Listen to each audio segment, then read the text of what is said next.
Good evening, everyone. We will call the Tuesday, September 2, 2014 City Council meeting to order. First order of business is the roll call. Scott. Drew. Lewis. Doyle. Wright. Estes. Nordstrom. Roberts. Weifenbach. Lorente. We have quorum. Thank you. We will now recognize Mary Oase and Valerie Link from the Cornerstone Rescue Mission for our invocation. You are welcome to participate, but not required. Let's pray. Father, I thank you that we live in a country where we have the right to choose those who rule over us, the right to speak freely, and the right to worship you in accordance with our beliefs. Thank you for each of those who serve by leading us in this city. Thank you for the gifts and talents that you have given to each of them. Thank you for their willingness to serve. May they each be blessed for the time and effort that they put into their service. Father God, I ask that you would cause them to be men and women who work in integrity and in unity to bring peace and prosperity to our city. Grant them your wisdom as they make decisions on our behalf. Shine the light of your truth on anything within us and our city which does not please you. Use those who are gathered this evening to help Rapid City become a place where you are glorified and where your will is done. And it's in the precious name of Jesus that we pray. Amen.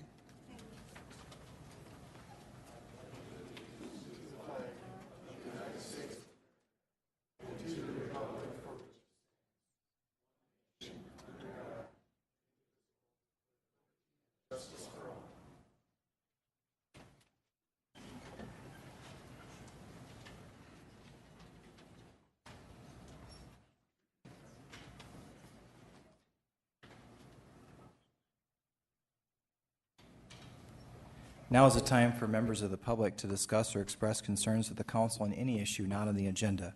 Action will not be taken at the meeting on any issue not on the agenda, except by placement by unanimous vote of the council members present. We have one general public comment request, and that's from Jerry Munson.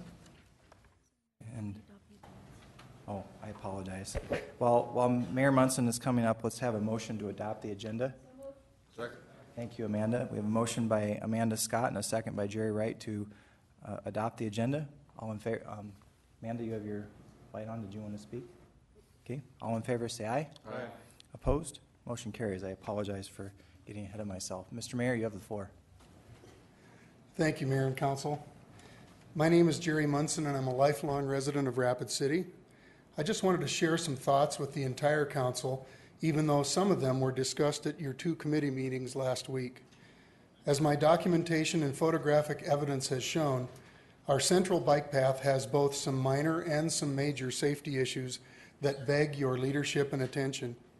I appreciate your kindness and professionalism in listening to my concerns, and I hope we can resolve together to correct these problems as soon as possible.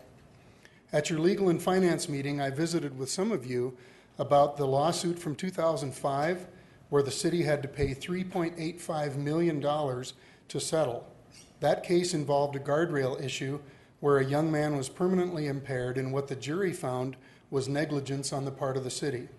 Allow me to quote from the Rapid City Journal article about that tragedy. Testimony during the trial showed that between 1993 and 2004, at least 7 cars have slid into that same pond. The article also said that the plaintiff's attorneys had argued successfully that the city was negligent because it didn't plow the park road in the winter, it didn't post warning signs, and it didn't erect a guardrail despite 5 accidents before December of 2000.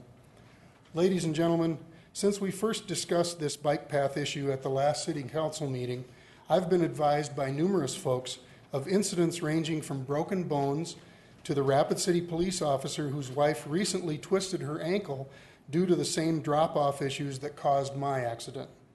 I also appreciate that your colleague, Alderman Estes, was willing to share that his own wife recently fell on the bike path while on her bicycle, and for the same reason as well. I'm impressed with the council's serious interest in finding ways to fix these dangerous areas, and I'm grateful for your positive comments. It's clear to me that you understand the problem and also the potential for injuries and legal responsibility. Personally, I'm convinced that we don't have to spend a mountain of money to correct some of these safety issues.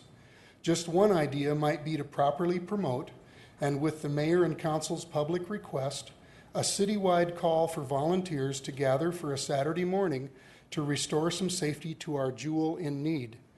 The city could provide the trucks with the fill material, volunteers could bring their own hand tools, rakes, and so forth, and we could tackle something that doesn't take an engineer to design. How will we know whether or not our citizens will respond to such a request if we don't ask? I believe Rapid City does have community pride, and that if it's handled correctly, an event like this would succeed. Thank you for listening. Thank you very much for the comments. We do not have any additional general public comment requests. Have I missed anyone? We will now move on to public comment for items 1 through 37. Public comment is now open for those items. And we'll recognize first Michael Galanda on item number 14. And while he is coming up, I will read item 14 into the agenda or into the record. It's acknowledge the 2014 Bike-Friendly Community Honorable Mention Recognition from the League of American Bicyclists and specific recommendations for Rapid City to become a more bike-friendly community. And after this will be item 15, and we have a speaker request form. Mayor Munson, you're up for that item as well. So, Michael, you have the floor. Good morning, everyone knows Michael Galanda, Denver, Rapid City. It's been clear for years. A bicyclist, when goes out on Rapid City, knows that if he gets near a car, it's the car always wins rule. I've had my personal experience, Rapid City PD has never helped me when I've had a person take a paint gun at me and call me the word faggot. Has never stopped. There's been no police there. I have seen been with friends, and I've had over $1,000 worth of bikes stolen. It's just a bike. It's not a big deal. I don't know if the Rapid City Police Department is well informed. Some of these bikes start at $1,000 to $5,000. Some of them are $2,500 a piece, and we need to really look at how bicyclists and motorcyclists work in the road. We've been hit at, swung at, and it's on our own. I don't call the cops or anything, because by the time they come, it's either my fault or their fault. I've been run off the road, run in the fences, and yes, we do need to fix things. The same attention you put on the walkers for the crosswalks, you need to do the same for both sides. Note that cars don't care. They will throw things at a bicyclist. They will take paint guns. They throw pop bottles. But if anything is said, it's the bicyclist's fault. Because why? We're on the road. So yes, I support it, but yes, I think we need to do a lot more. Thank you. We'll now go to public comments on item 15, and we'll recognize Jerry Munson. Thank you again, Mayor and Council. Last Tuesday, I made a phone call to the general manager of Billion Auto. I'm delighted to report that he's a super nice guy and that we had a productive conversation. We had a short visit about the possibilities of relocating the bike path a few feet onto Billion's property. His understanding was that he could never build on that ground since it's in the floodplain and floodway.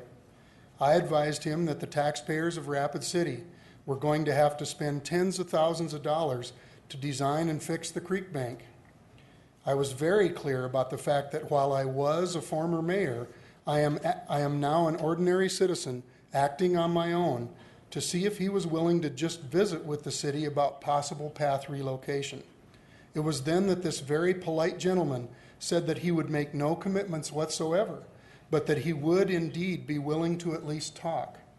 He asked me who he could call, and I suggested Public Works Director Terry Wolterstorff. We then concluded our friendly visit, and I headed to Tuesday's Public Works Committee meeting.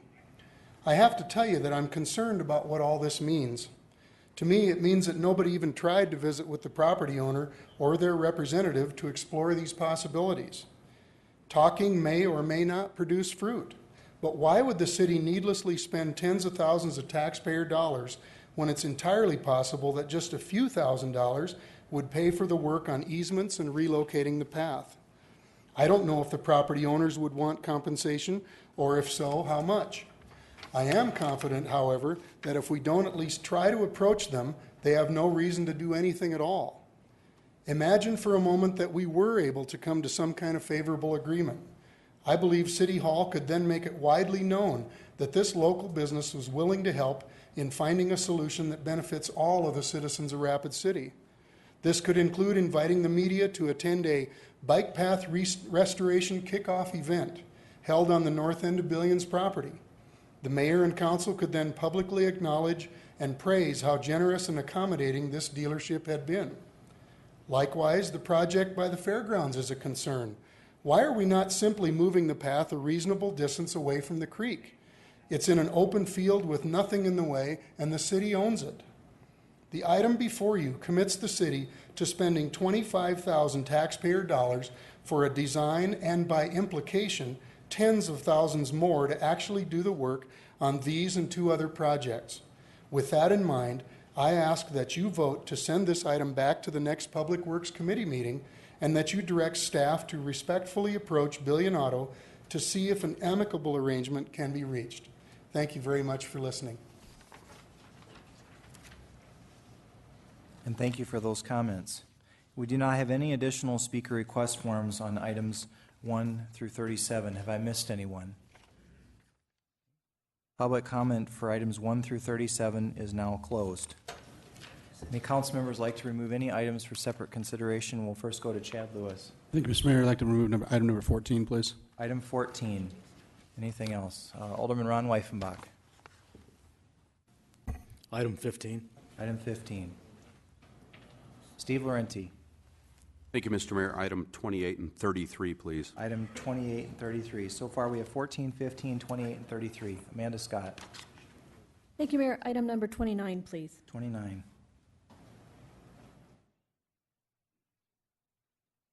We have 14, 15, 28, 29, and 33. We have a motion to approve the balance. We have a motion by Estes and a second by Nordstrom to approve consent items 1 through 37 with the exceptions of 14, 15, 28, 29, and 33 for separate consideration. Any discussion? Seeing none, all in favor say aye. Aye. Opposed, motion carries. We are now on item number 14, and we'll go to our Public Works Chair, Amanda Scott. Thank you, Mayor. Item number 14 is to acknowledge the 2014 Bike-Friendly Community Honorable Mention recognition from the League of American Bicyclists and specific recommendations for Rapid City to become a more bike-friendly community. And I make a motion to acknowledge. We have a motion by Scott and a second by Lewis.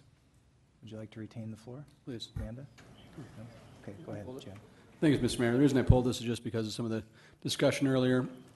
First of all, I've heard people talking about this in the community about, honorable mentions, kind of like, participation trophy, but I think we need to correct that idea that this is part of this is that we're actually taking steps as a community to move forward and make it more bike-friendly. So we're not there, but we're on the right path, no pun intended. And, the people are working hard to make this happen. Alex down in Parks and Recs really made a big effort. People like Mr. Munson being very active in this community, working forth. And some of the comments about the police department, I think, were completely out of line. It's a reactive force. They can't be there 24/7, just like there's always things that happen when you're in a car.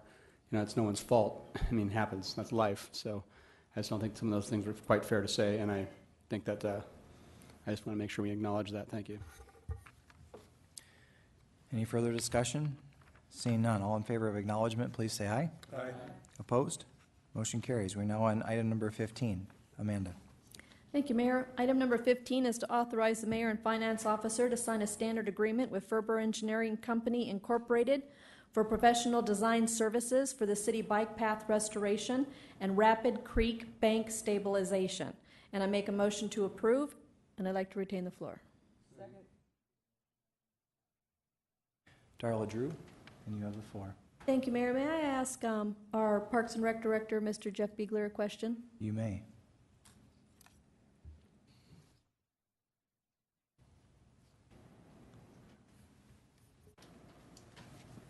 Thank you, Jeff, for joining us this evening. As we talked at Public Works on Tuesday of last week, this was budgeted in the 2014 budget, correct? That is correct. But this only addresses 4 points on the bike path. Is that correct? That is correct also.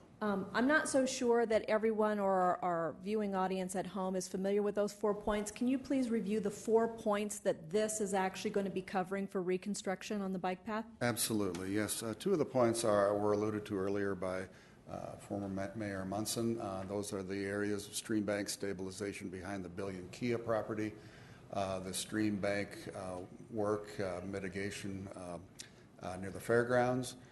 Also, there is a stream bank stabilization issue at Cliffside Park, which is on the west side of town.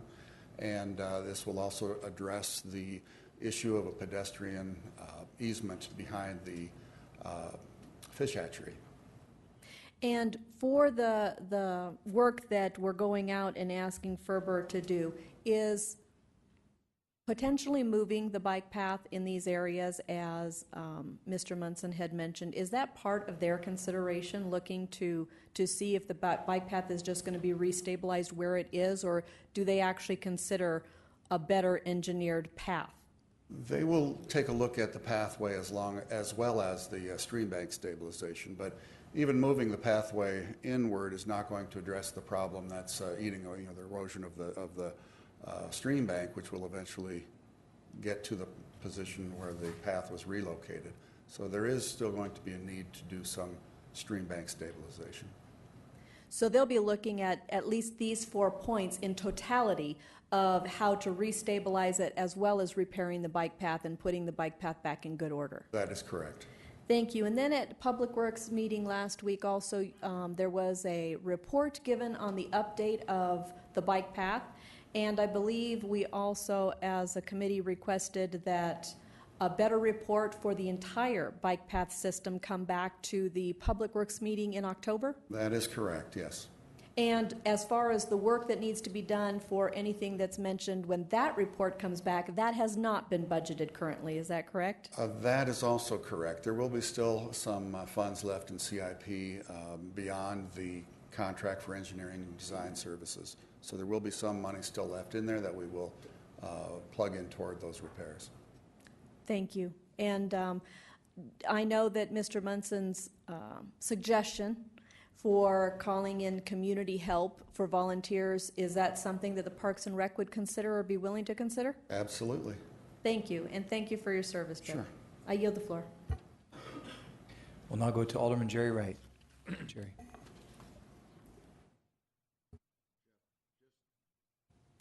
Just to reemphasize, the realignment on some of those locations is a work requirement under the proposal, if I remember right. Just to emphasize that I would expect the engineers to take a very serious look at that.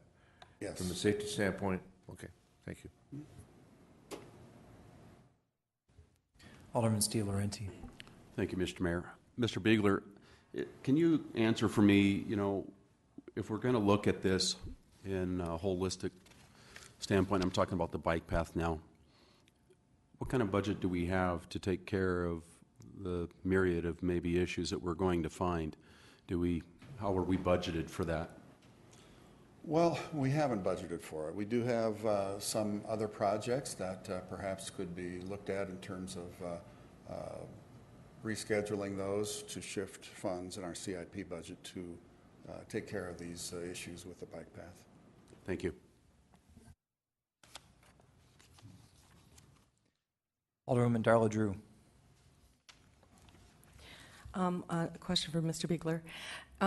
As far as complaints that you've heard, are there a lot of them? Are we just hearing from just a few people that are very vocal, or do you get a lot of complaints about the bike path repairs and just general shape of the bike path at this time? Well, we get concerns on from our users of all of our parks for various issues that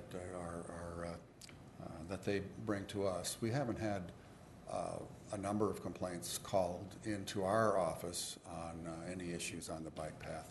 Certainly we take the concerns of Mr. Munson very seriously, and those that have spoken to him certainly and we'll take steps to address those issues as well. But we have not received a great deal of complaints to our department.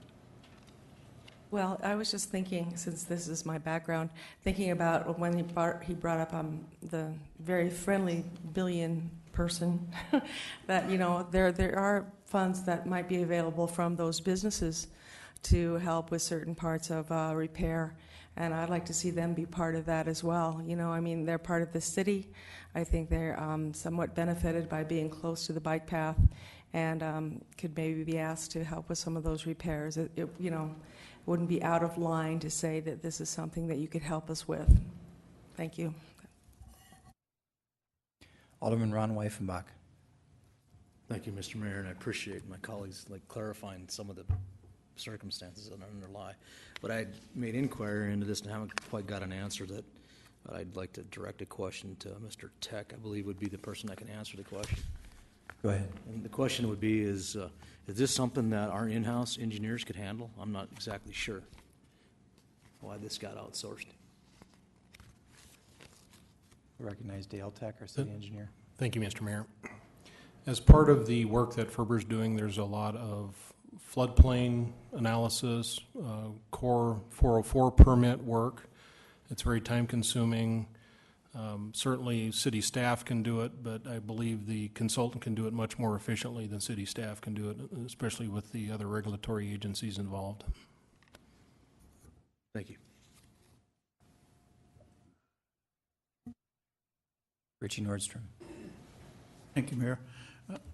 General question for the staff to start with, and Mr. Bigler, we're just referring to just one small portion of the bicycle path under this proposal right now, correct? That is correct, yes. Has the city done any kind of a major, I'll use the word audit, and I don't know if that's quite the right term, but have we done an examination of the bike path holistically, meaning have we done anything in that area? We've done some inventory of those sections that are in need of repair, and that will be included in our the report we bring back to the Public Works Committee in October. October. Thank you. And that is part of your budget as well? I mean, that audit or review is That's something we'll do in-house, yes. Yes, thank you. I'll yield the floor. Any further discussion? Charlene, can you restate the motion, please? The motion was to approve. Okay. All in favor of approval, please say aye. Aye. Opposed? Motion carries. We're now to the end of that section, and we will take public comment on items. Actually, let's do this. We have items 38 through 42, which are ordinances. Oh.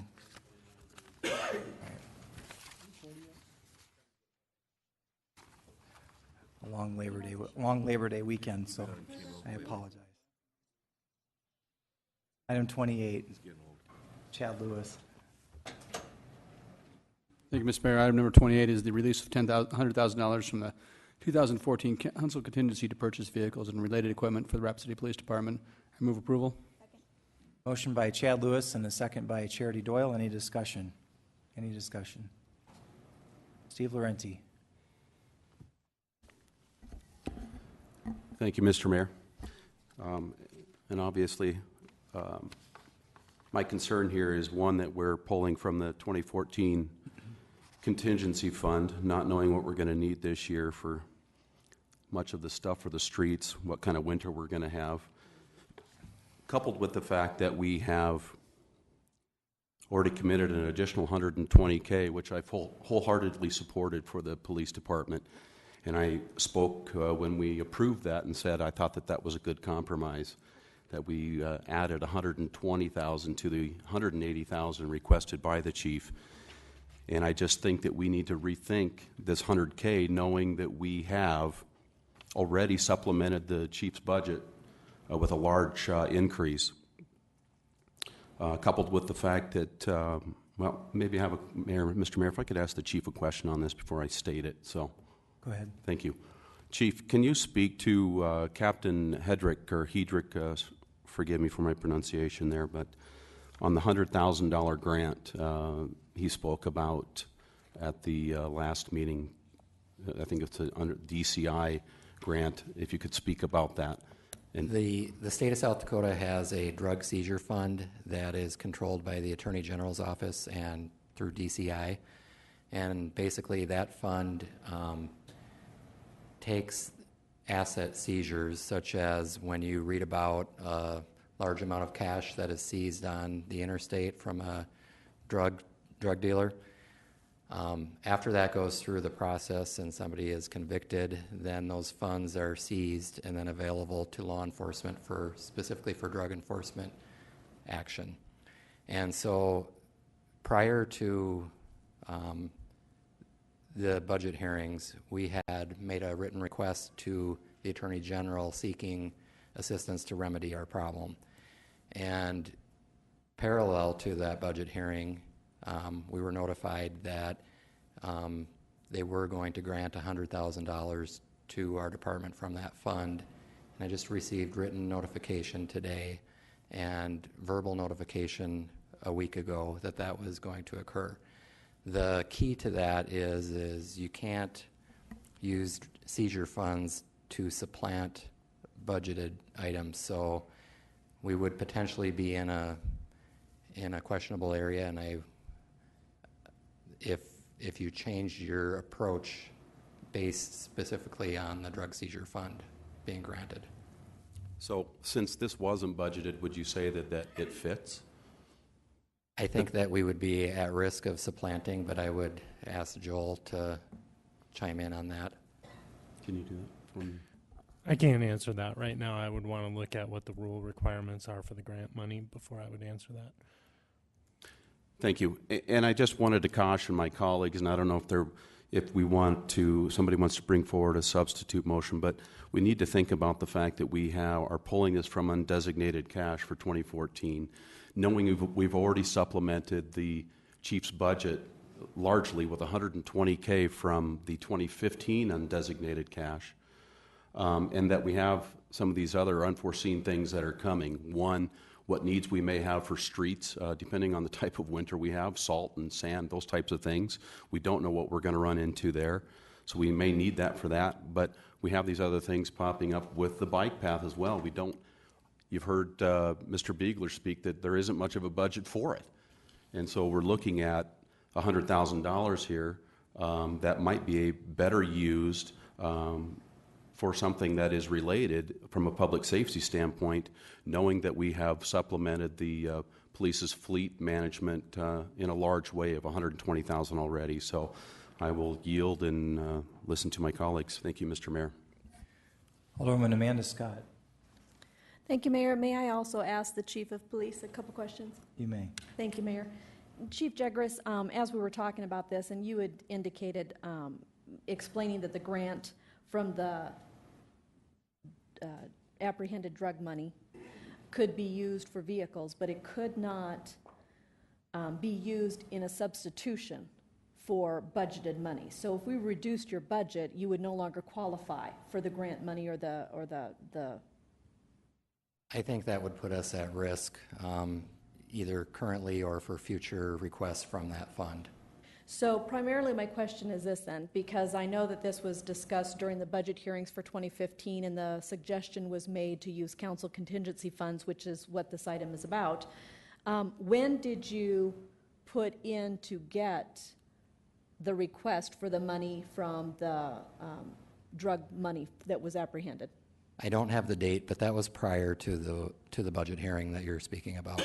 So that's where I was following up with Alderman Laurenti's comments, is if your budget for 2014 was set and it was used in making this request, is there a possibility to allow our city attorney an opportunity, and for your department an opportunity, to look into this to see if we could take a look at that and postpone this? Would that jeopardize this if we just simply postpone this decision for 2 weeks?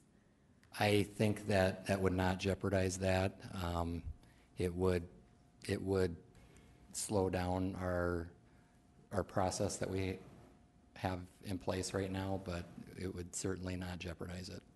And the funds that you are expecting from the apprehended drug money, is that supplementing your 2014 budget, or is that supplementing your 2015 budget That is available right now, so it would be for 2014.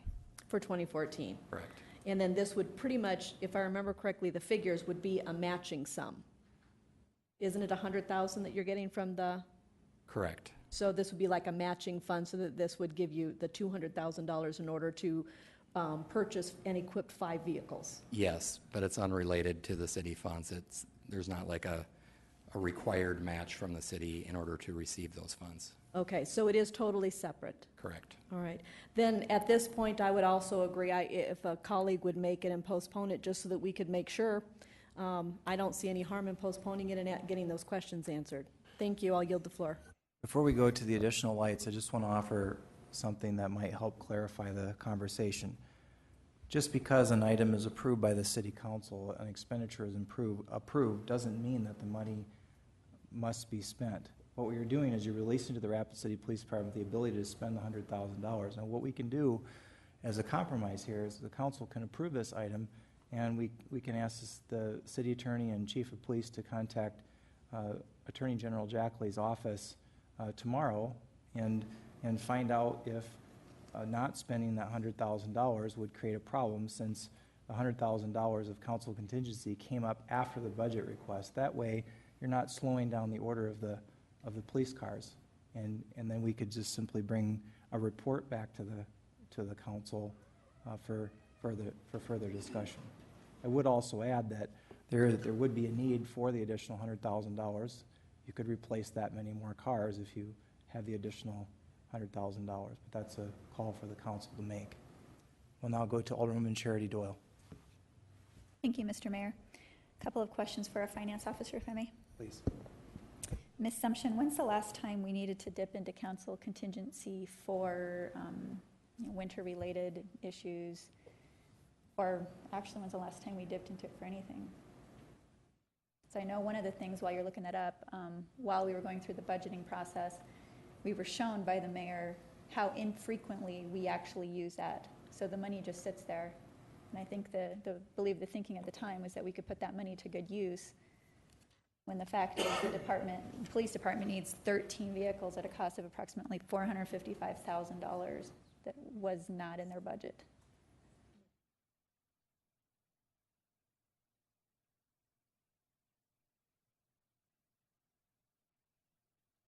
I believe that sheet is linked to the council, or to the budget also, which is item 38. I believe that's linked there as well. The history of council contingency.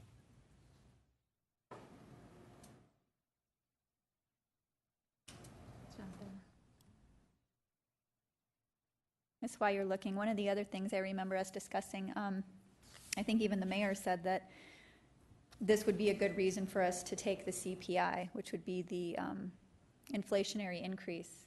And I think the majority of council members elected to still look at that council contingency line item as opposed to increasing people's property taxes. And I think that was a fair way to do it, considering that we very rarely use that line item. If you need some time, Pauline, I could yield to Mr. Wright or whoever's next in the queue and come back in. I'm still trying to find the spreadsheet that I have 2013 on there. I do know that we used it last year for that Linda's Lyrics thing. There's something else that we used it for, and I can't come up with it off the top of my head. I will tell you that Performing arts. quite honest, there you go, performing arts. Quite honestly, in the past few years, the council collectively has chosen to use undesignated cash as a funding source versus actually looking at the council contingency for that. So every year, we typically buy more salt and sand mixture. That was the example given. Sometimes it has come out of council contingency, but quite honestly, $150,000, though it helps, it won't cover what we need. And so we've always just said, well, let's look at the undesignated cash then, because the goal, though, going into the winter typically is to have those domes filled. And I do know I had asked Terry about that, the Public Works Director, Walterstorff, about that, and they are not filled currently. How much it would take to get there, I'm not sure. Okay. But I do know that we have used council contingency in the past as well as undesignated cash to make that happen. All right, I appreciate that, but just looking at this total of what's needed versus what's budgeted, what we supplemented the police department's budget for, and if we approve this $100,000 tonight, there's still $115,000 needed for the fleet to get up to where it needs to be. Something to think about. I yield. Alderman Jerry Wright. It's time for my lesson in true cost accounting and budgeting. If our departments and our budget was presented to us with the managers looking at their true needs and what they really had to have versus meeting a balanced budget per se so we don't raise taxes, we wouldn't be having these discussions. I think that every manager, whether they manage the bike path, their streets, police cars, or fire trucks, know what they need to do, and we just need to know that up front, and we wouldn't be having these 11th hour and 59-minute discussions of what to do to correct the budget with pocket change. So I hope in the future we get better at our budgeting and a little more honest about it, because we shouldn't have this discussion at this time. And I do support this issue, and I will vote for it. Alderman Brad Estes. Thank you, Mr. Mayor. You know, I'm going to support this, but you know, I'm reminded of what some people took issue of what Alderman Nordstrom had a term he'd used is spending with a credit card, and you know, while this is cash that we have, we're not maybe spending with a credit card, but we're using short-term money to fix a long-term problem, and I go back to what I heard when Chief Jaggeris gave his budget presentation. He acknowledged that they have a problem of finding a long-term solution to keeping his fleet, what I would say, current. And I believe he said that he would be working with Pauline in the next year to try to come up with a long-term solution to this problem, because spending spending revenues that aren't recurring is not the long-term way to handle this, and hopefully we can get this in the future into the CIP. I appreciate Alderman Laurenti's concern, and I don't believe that this would be. I'm not a lawyer, obviously, but this, using the grant money, should be considered supplanting this $100,000, because this $100,000 is not even in the budget yet. We're talking about it, but I am, having said that, I am going to support this, but I hope that we work towards a long-term solution so that at the nth hour we're not trying to scratch up money to buy 13 police cars. With that, I'll yield. Thank you. Any further discussion? We'll go to Alderman Steve Laurenti. Excuse me once again, Mayor, and I appreciate it. If you could update me again on what you were saying with your compromise so that I'm clear, and if I'm not the only one that wasn't clear on it, if you could repeat that, please. The motion on the floor is to approve as is, but what you could do is you could offer an amendment to the motion that clarifies that the money will be released if the Attorney General's office says that the other funds would be in jeopardy if these funds aren't spent. And can I make that amended motion now, or would I have already sacrificed my Nobody ability? else has their light on, but you can make it now if you think you can get a second on it. I'd make that motion then. We have a second? Everyone understands the amendment? Everyone understands the amendment? Does it need to be restated? We'll go to Alderman Jerry Wright. We're discussing the amendment. If my understanding is correct, that this $100,000 would be available if the drug seizure money was approved to be used to purchase vehicles. Is that correct? That's what you're going for? Is that my understanding? As I of your understand the motion? motion is this money would be released if the Attorney General says that this money has to be spent in order to get the drug seizure money. So that's how I understand. The question is whether or not these would be considered previously budgeted funds. And so that, Joel, maybe you can Well, help. I still have the floor, I think. Okay, go ahead. But if I understand, the allocation of resources from the Attorney General, this is to be, theoretically, the drug seizure money is to be used for drug enforcement action, correct? Or related? I mean, you could have two or three squad cars that are designated drug enforcement vehicles. That would be a way to do it, correct? That is correct, and through our street crimes unit, that is how we are able to justify that. So I think, I would just say, irregardless whether you get the money or not, we free it for them to buy the squad cars. If they get the state money and they allow it, so be it. Why tie it up? Thank you. I'm done. Alderman Charity Doyle. Thank you, Mr. Mayor.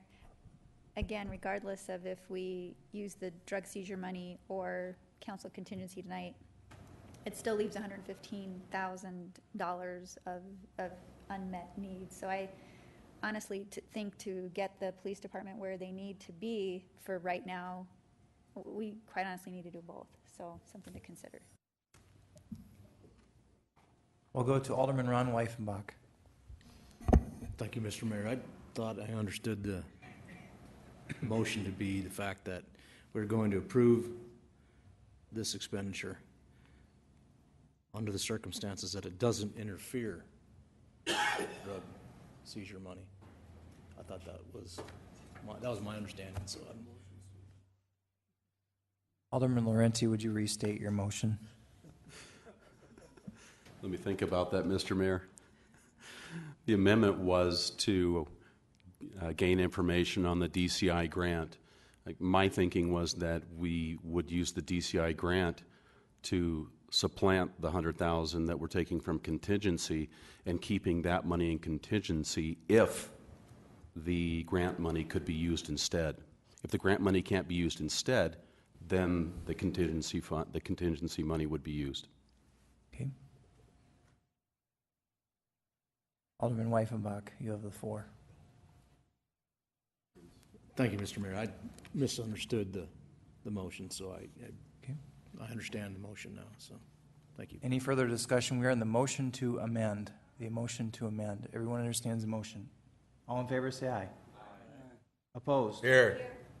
Roll call, please. Roberts. Weifenbach. Lorente. Scott. Drew. Lewis. Doyle. Wright. No. Estes. No. Nordstrom. 7. Motion fails. All right, we are back to the original motion. Everyone understands the motion. All in favor, say aye. Aye. Opposed? Motion carries unanimously. We are now on item number 33. Chad Lewis. Thank you, Mr. Mayor. Item number 33. Mr. Mayor, item number 29, please. Did I do it again? It's okay. You're 40 yet? It's okay. All right, go ahead, Chad. 29 or 33, sir? 29. Okay, making sure. Item number 29 is authorize staff to purchase one Ram 1500 crew cab truck in the amount of $23,340 using bid state contract number 16543. I move approval. Second. We have a motion and we have a second by Jerry Wright for approval. Any discussion? Amanda Scott. Thank you, Mayor. May I ask Chief Multiverne a question, please? You may. Thank you. Chief, I know that I had asked you for the attached information under the memo attached to this item, and my primary question is, was it very difficult to coming up with this information? Because I believe your first response back to me was that you didn't have it readily available.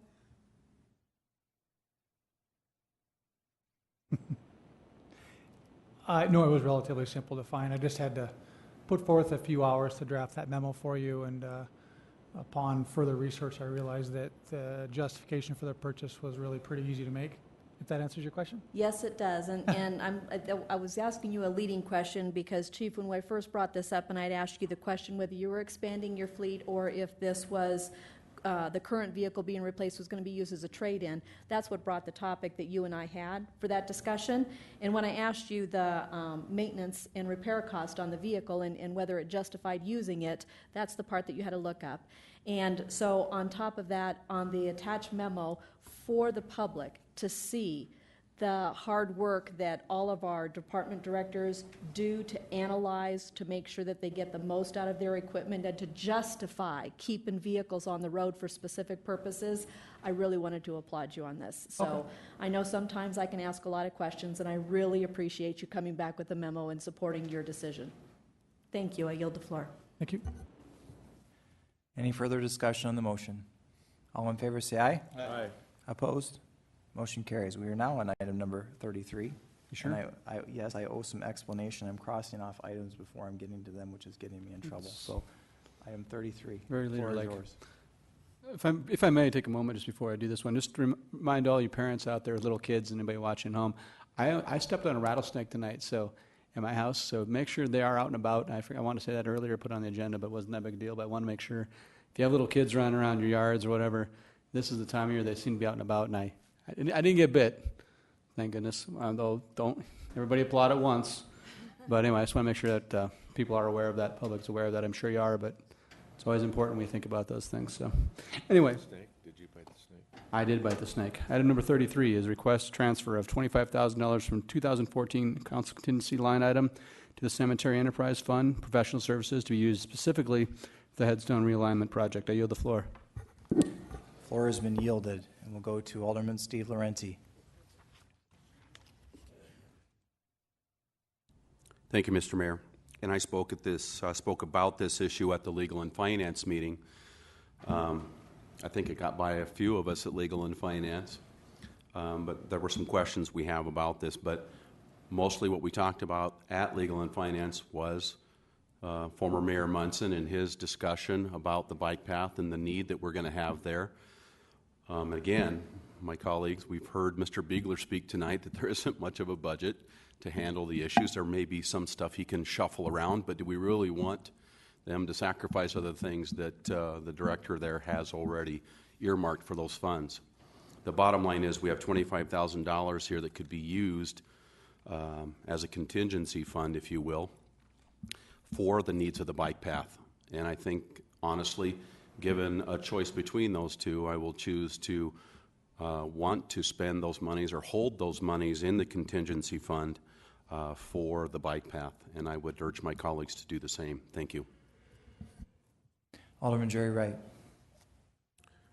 I would ask and urge our council to support this issue because the issue of this is for realignment and reestablishment of grave markers that have tipped to a point where they are dangerously in a position where they could slip further and fall. They probably weigh 500 to 1,000 pounds or more, and they are a safety risk to people that are in the cemetery that are visiting or attending funerals. Another issue related to this is that the fact that we have, in the particular stones that are in the worst shape are those that are probably from the 1800s to early 1900s. No families left, no resources from those families to repair. And we have the safety risk, and we also have the high risk of losing some items that I think are of significant historic interest to our community. So ask your support, but the number one reason is safety. I've met with Mr. Biegler and with one of the land marker companies, and this can be done fairly efficiently and will eliminate a safety issue and provide some continuity and some sacred dedication to our community cemetery. So ask your support, and it's not a lot of money, and I think it will be well spent and needs to be spent. Thank you.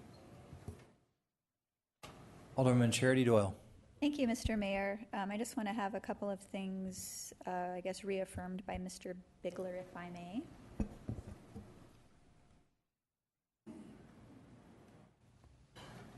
You're sitting on the wrong side of the room, Jeff. I'm beginning to realize that. Well, he comes to every meeting. We should just give him a seat up at the dais. Okay, I know when Mr. Wright was away, we did talk about this issue quite extensively during the budget process. And a couple of the issues, and I just want to make sure I have them straight. Number one, we were told that this $25,000 would not be a one-time expenditure. You could actually see it more as a, and I think the number of years were undetermined as well, but 5-year or longer type of program. Was that correct? Well, if we wanted to completely go through the cemetery, realign and level all of the stones that are in such need, it would be probably more than a 1 year or one allocation project. However, since then, I believe we also spoke that as a one-time investment, this would certainly go a long way toward the more severe stones. So let me ask you this: would it be, because as I recall, the last time we spoke about this during the budget season, you were, because we turned it down, you were going to go and actually do an assessment of what it was going to cost.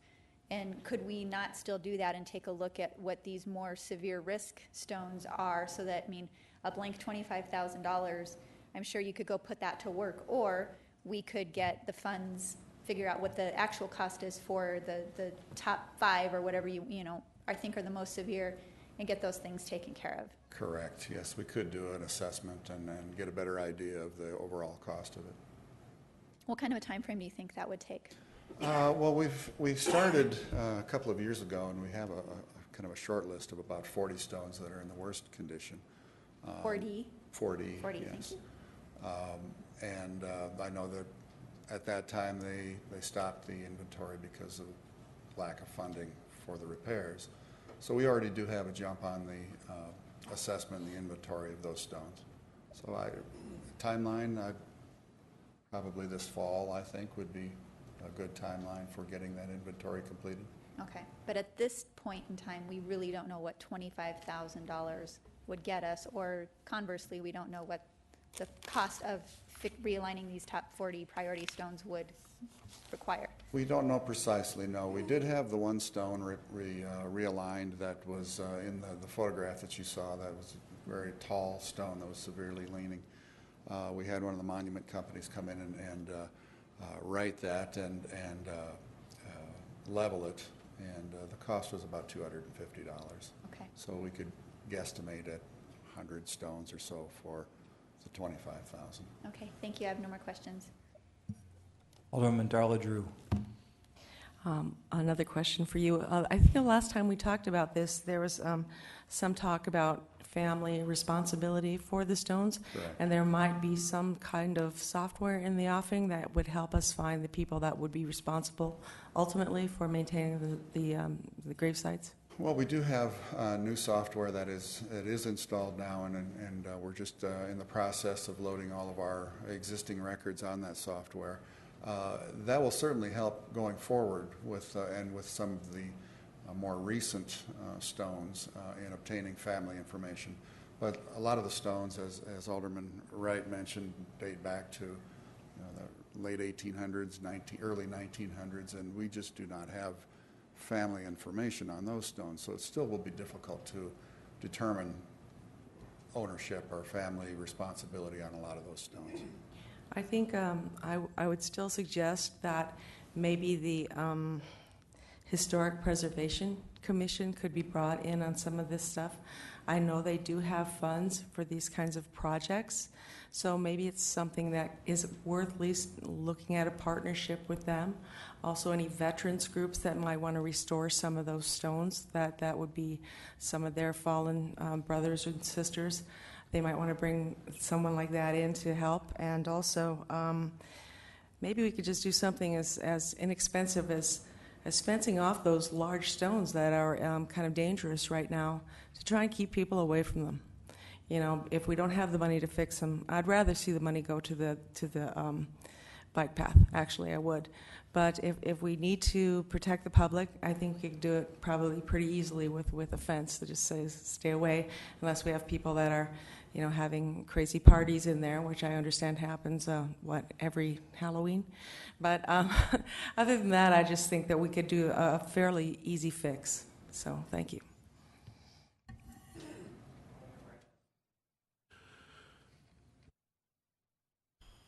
Thank you, Mr. Mayor. Well, to Alderwoman Drew, who happens to be my ward mate, I might ask you to sit on historic preservation since you think there's so much money. I mean that. No, they don't have a lot of money. But Jerry, Alderman Wright, I know how important this is to you, and I respect that a lot. But I just feel voted to give $100,000 of our council contingency away, and I'd rather look later in the year to see, A, see how the weather's doing, B, see what's going to happen here with the bike path, and then see what else might creep up, and look at moving this money somewhere more in towards the middle of December, if we have any left. I'm not sure you're going to get a lot of work done yet. I suppose it'd be pretty easy to spend 25 grand yet this year, but I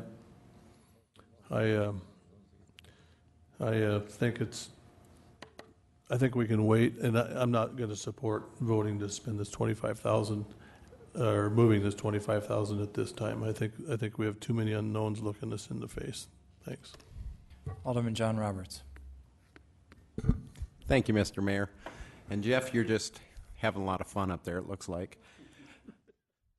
I know recently we did I don't know if we did a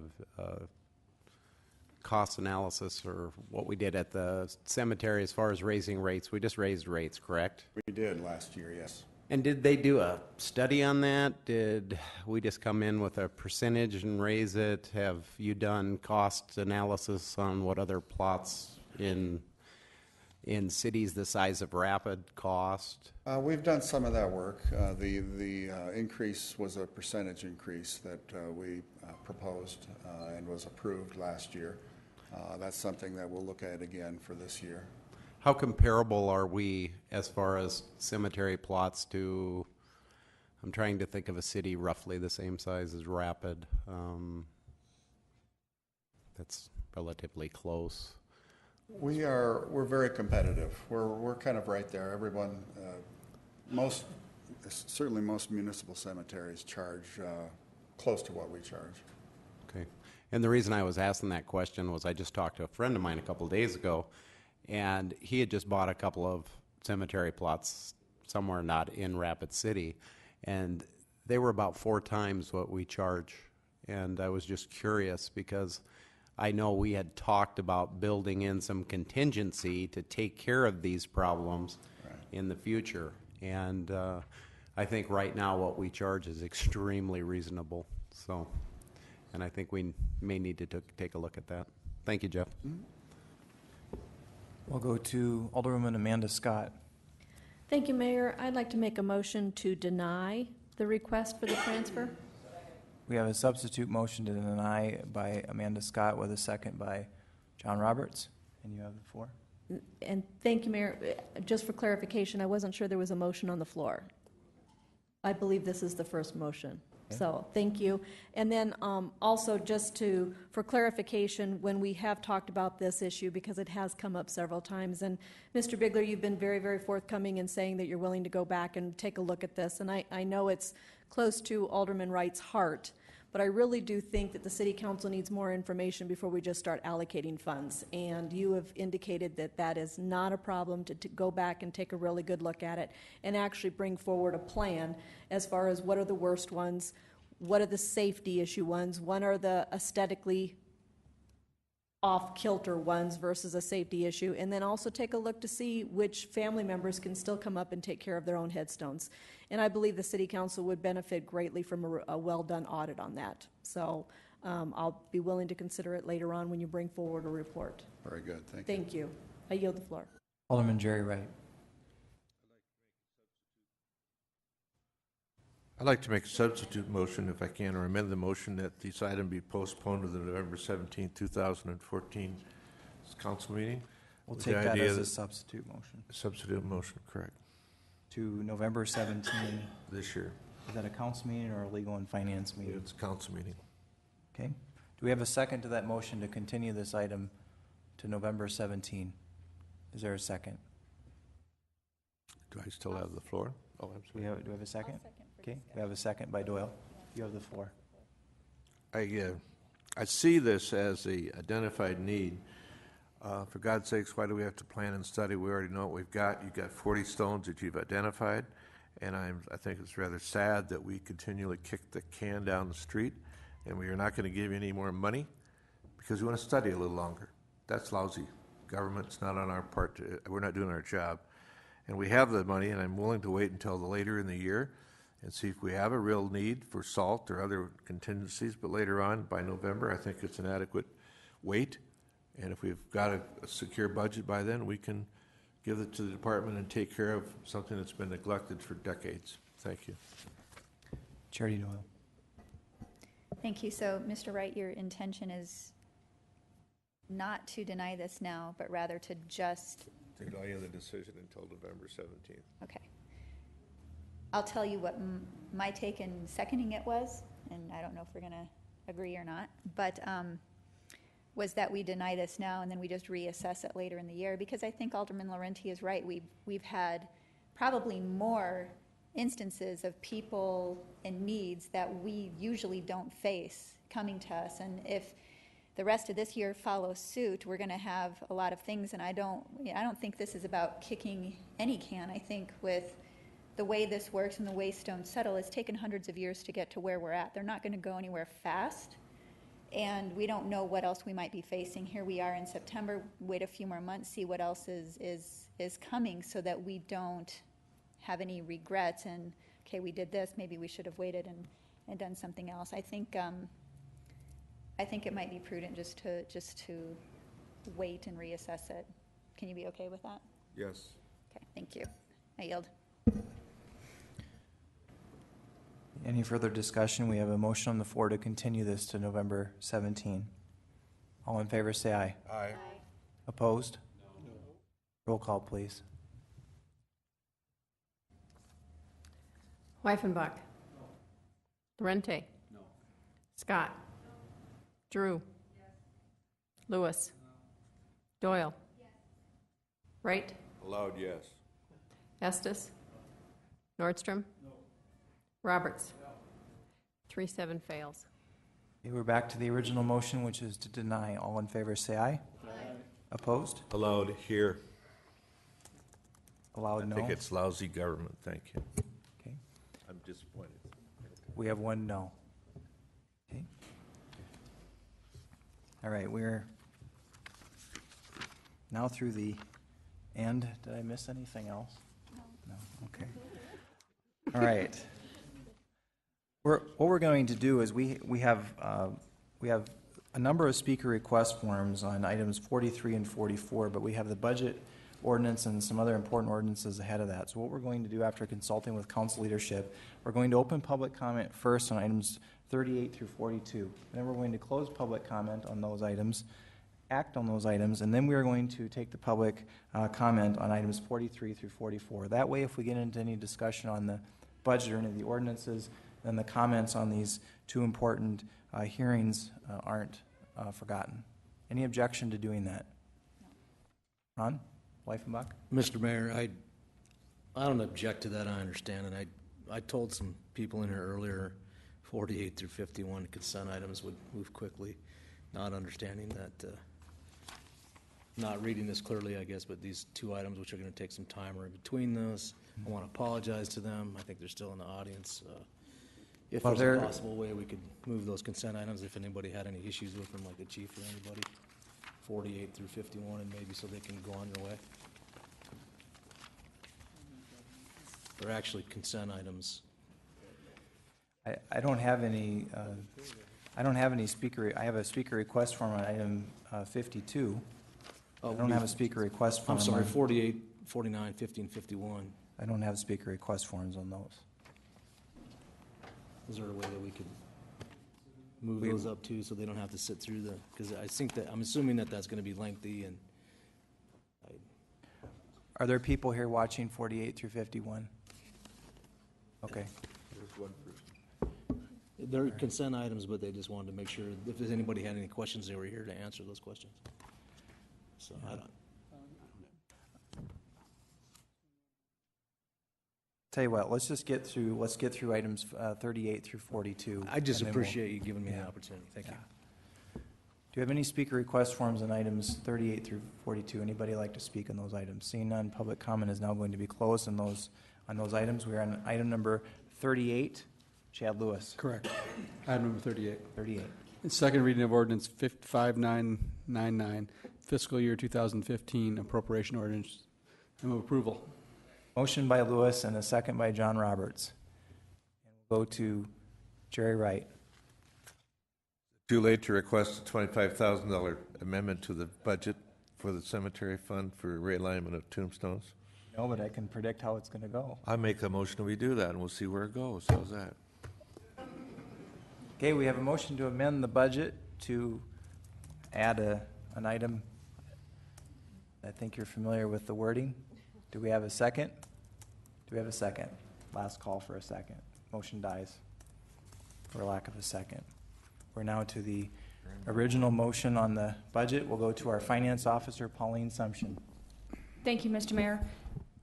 I failed to have an opportunity to speak on this at Legal and Finance, but I just, as a finance officer, I need to remind you that the use of over $2.4 million of undesignated cash was more than I was comfortable with.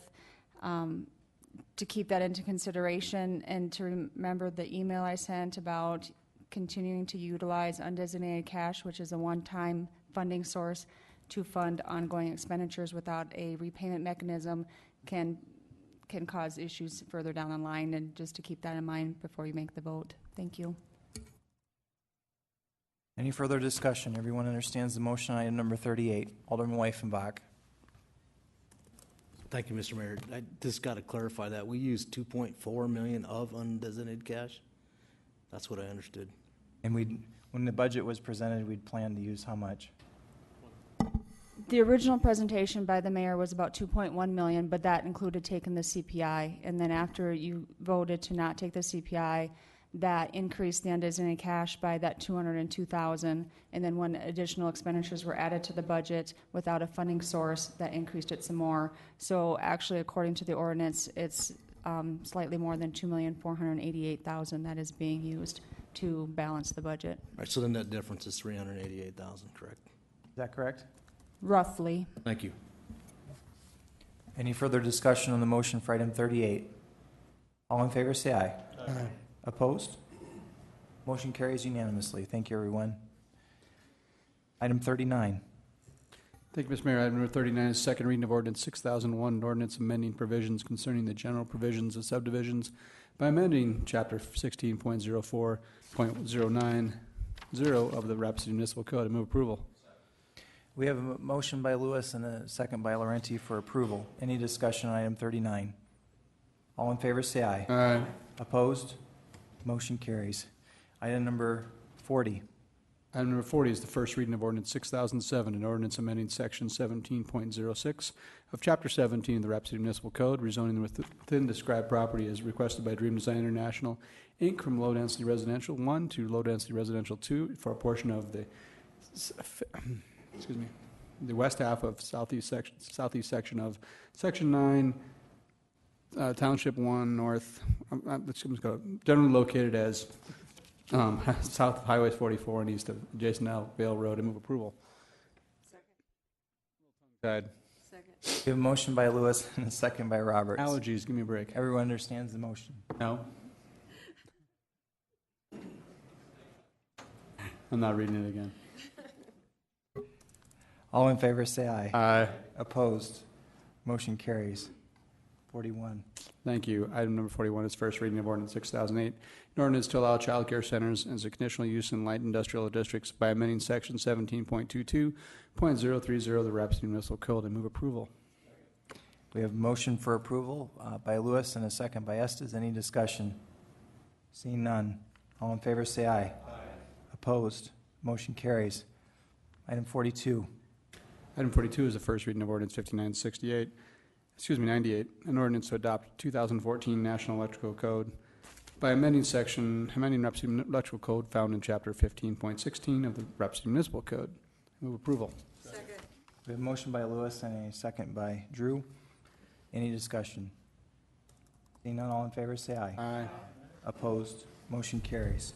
Well, there's several ways we can handle this next set of items. We do have a speaker request form for item 45 on Stoomer Road.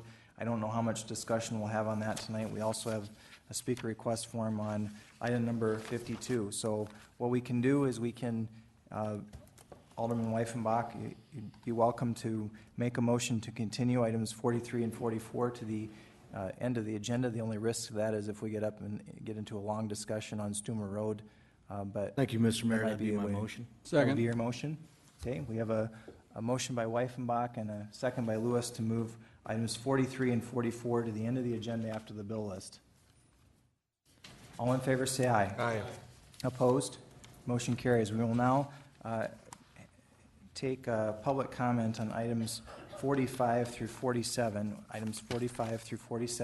and we'll recognize Alan McPherson on item number 45, which is the Stoomer Road, the traffic recommendation for the intersection of Stoomer and Enchantment. My name is Alan McPherson, Rapid City. The traffic study done by Public Works, the summary reads, city staff has analyzed the traffic volumes and geometrics of the intersection of Stoomer Road and Enchantment Road and has found no changes or improvements to the intersection are necessary. My hope is that the City Council will unanimously vote to keep Stoomer Road open with no changes there. That's all. Thank you. Thank you. We do not have any additional speaker request forms for items 45 through 47. Have I missed anyone? Seeing none? Public comment is now closed, and we are on item number 45, which is a Public Works Committee item, and we'll go to Amanda Scott on item 45. Thank you, Mayor. Item number 45 is a traffic recommendation for the intersection of Stoomer Road and Enchantment Road, and I make a motion to take the city staff's recommendation, which is to leave the road open. Okay. We have a motion by Scott and a second by Laurenti to accept staff recommendation. May I go ahead and ask Mr. Dale Tech You to may. explain? Thank you, Yeah. Mayor. Mr. Tech, would you go ahead and just explain briefly what the report showed? You did an excellent job at Public Works last week, by the way. Thank you. As part of the task that was given to city staff at analyzing the intersection, traffic volumes were looked at, the roadway geometrics were looked at, level of service of the intersection were looked at. Numerous data points were collected on 3 different occasions, once before the road was opened and 2 times after the road was open. And all the data suggests that the intersection is functioning properly. The traffic counts experienced at that intersection are way below the thresholds necessary to warrant any additional stop control at the intersection. The level of service of the intersection functions at a level A, which is the best that can be expected for an intersection. The intersection layout meets all current city design criteria. Therefore, the recommendation is to not do anything additionally at the intersection as far as traffic control is concerned. Thank you, Mr. Tech. And then also, I think the question was raised last Tuesday, but I'm going to re-ask it again. Based on the studies that were conducted, speed and number of vehicles and the traffic pattern, does this road or these 3 roads that are affected, do they incur any additional strain than any other city intersection within the city boundaries? I don't know that I can draw a comparison to any other intersection, but I guess my comment would be that the only thing remarkable about this intersection is it's not remarkable. There's nothing unique about this intersection that would warrant any additional traffic control or operational changes. Thank you. I yield the floor. Any further discussion? Everyone understands the motion? All in favor, say aye. Aye. Opposed? Motion carries. We're now on item number 46. Chad Lewis. Thank you, Mr. Mayor. Item number 46 is the Museum Alliance of Rapid City, Inc. request for a special event for wine and malt liquor beverage license scheduled September 5th, 2014 at Storybook Island at 1301 Sheridan Lake Road. I move approval. Second. Motion by Lewis and a second by Scott. Any discussion? Seeing none, all in favor say aye. Aye. Opposed, motion carries. Item 47, Chad, you can go ahead. Number 47 is confirm the appointment of Michael Dietrich to the Rushmore Plaza Civic Center Board. I move approval. Second. We have a motion for approval and a second by Wright. Any discussion on item 47? All in favor say aye. Aye. Opposed, motion carries. Congratulations. All right, we are now on items 48 through 52, public hearing.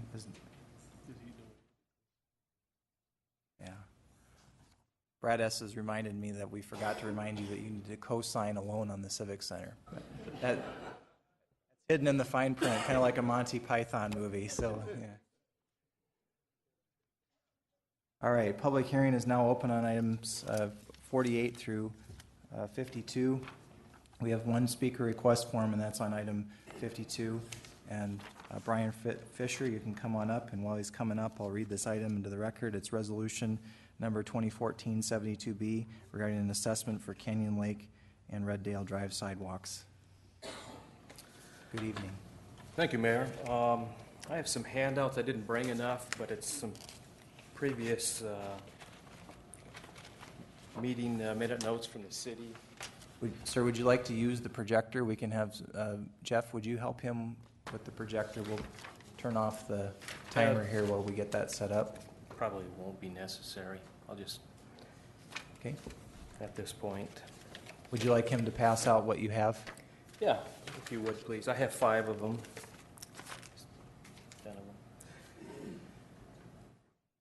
Okay, my name is Brian Fisher. I'm the facility engineer at the Susan Hospital at 3200 Canyon Lake Drive. I'm here to address my objections to the recently installed sidewalk and its associated assessment costs. As a city, it does not have the authority to assess the cost of the sidewalk to other state or federal entities. In support of my statement, I would like to refer to the handouts that I have provided to the city. The first one comes from the March 14th, 2007 meeting minutes of the Public Works Committee. In these meeting minutes on page 3, the city attorney, Jason Green, advised the city council or the council of the Public Works that state and federal governments cannot be assessed. Next thing I'd like to bring to your attention is the meeting minutes for the Public Works Committee dated May 15th, 2007, page 5. The Public Works Director at the time and the City Attorney reiterated that state and federal property cannot be assessed. A motion to repeal the prior action to order in the sidewalks on the north side of Canyon Lake was made. However, it was opposed by a city alderman.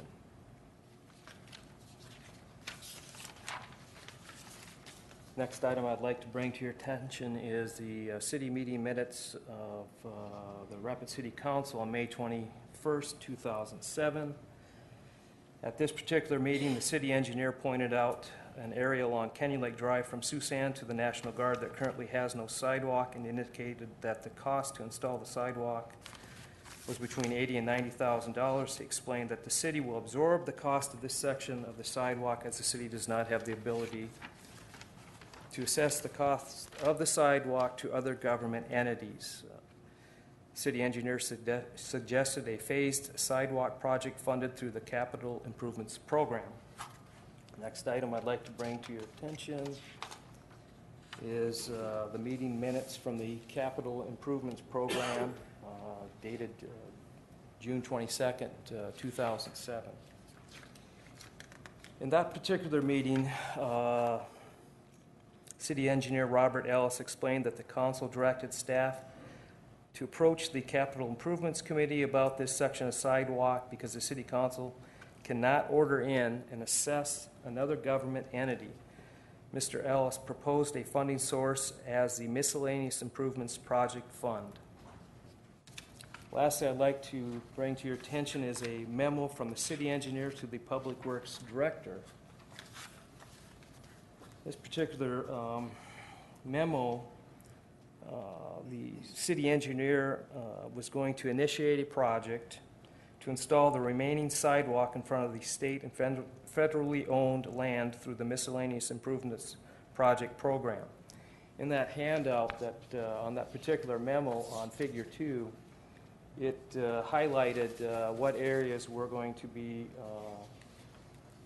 paid for by the city of Rapid City, and in front of Susan they had indicated that the city would absorb those costs from the miscellaneous improvements project. So,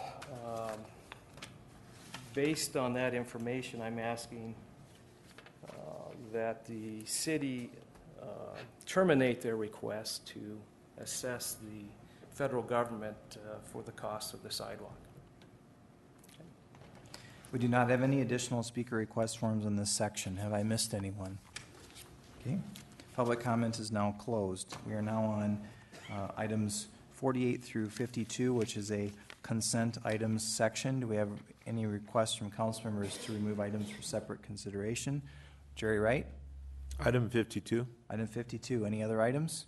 Seeing none, do we have a motion to approve the balance? We have a motion by Estes and a second by Lewis to approve items 48 through 51. Any discussion? All in favor say aye. Opposed? Motion carries. Item 52. Chad Lewis, would you read this into the record for us? Yes, sir, Mr. Mayor. Item number 52 is a resolution of 2014-072B, levying assessment for Canyon Lake and Reddale Drive sidewalk project number SWK 12-2042, and I move approval. We have a motion by Lewis and a second by Darrell Drew. Any discussion? We'll go to our city attorney, Joel Landine. Joel. Thank you, Mayor. Obviously, the council needs to decide what to do about the Susan property. There clearly was indication, apparently, when the previous public works director was here, that the city would pay that. I believe Wade Nyberg in my office did some additional research. I don't think it's true that we can't recover the cost of the sidewalks legally from the federal government. Wade found some provisions in the Code of Federal Regulations that talk about governmental entities are responsible for the payment of sidewalks, but it also says that the GSA, Government Service Administration, needs to approve those reimbursements. So I think your option tonight is probably to remove it, and I guess the question for you is, do we seek approval of the GSA to get reimbursed for that cost after that, or do we just let it go and absorb the cost as what was originally intended? But I think for tonight, you probably should pull Susan off the assessment list. Again, the only question is then whether we approach Susan and the GSA. It looks like there's perhaps a process that when the previous discussion occurred, they weren't aware of to get. So amended. So that's actually not amended, just my motion was that, to include that. That's what I was thinking. Remove Susan.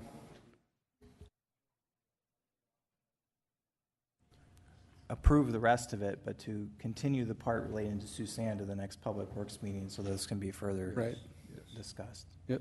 Okay, that's your motion? That's my motion. All right. Do we have a second? Second by Nordstrom. All right. Any further discussion? Alderman Jerry Wright. To the facility engineers, a question, please. And maybe to our engineer. These are all documents from 2007. Our action on this particular project was 2012, I believe. Do you remember seeing any assessment notice on the project in 2012 or on or about that? Was that when it was done? 2013, maybe. Do you remember seeing anything? Because I'm assuming that because it went out from that project, it was initiated project by this council way after 2007. Apologize we missed the prior discussion. It was 5 years or so before we became aware of this project. And another question for you is, are you willing to work with us? Do you have funding that you could be available and not have it as an assessment? Okay, to answer your first question, I was not aware of this particular project. I became aware of it when they were actually out there constructing the project. At the time, I talked to the construction company that was putting it in. It was Brewer Construction, and they told me that they basically had a contract and that I needed to call the city to talk to them about that. I called the city and talked to Paul Feynman.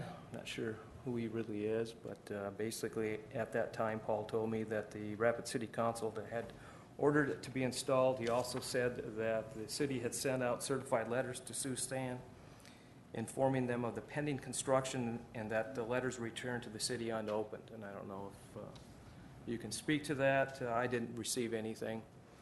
At that point, I asked them to have the contractor quit working until we could clarify a number of issues, mainly who would pay for this work that was occurring. At that time, he said that the city, either we would pay for it or the city would absorb the cost of the work.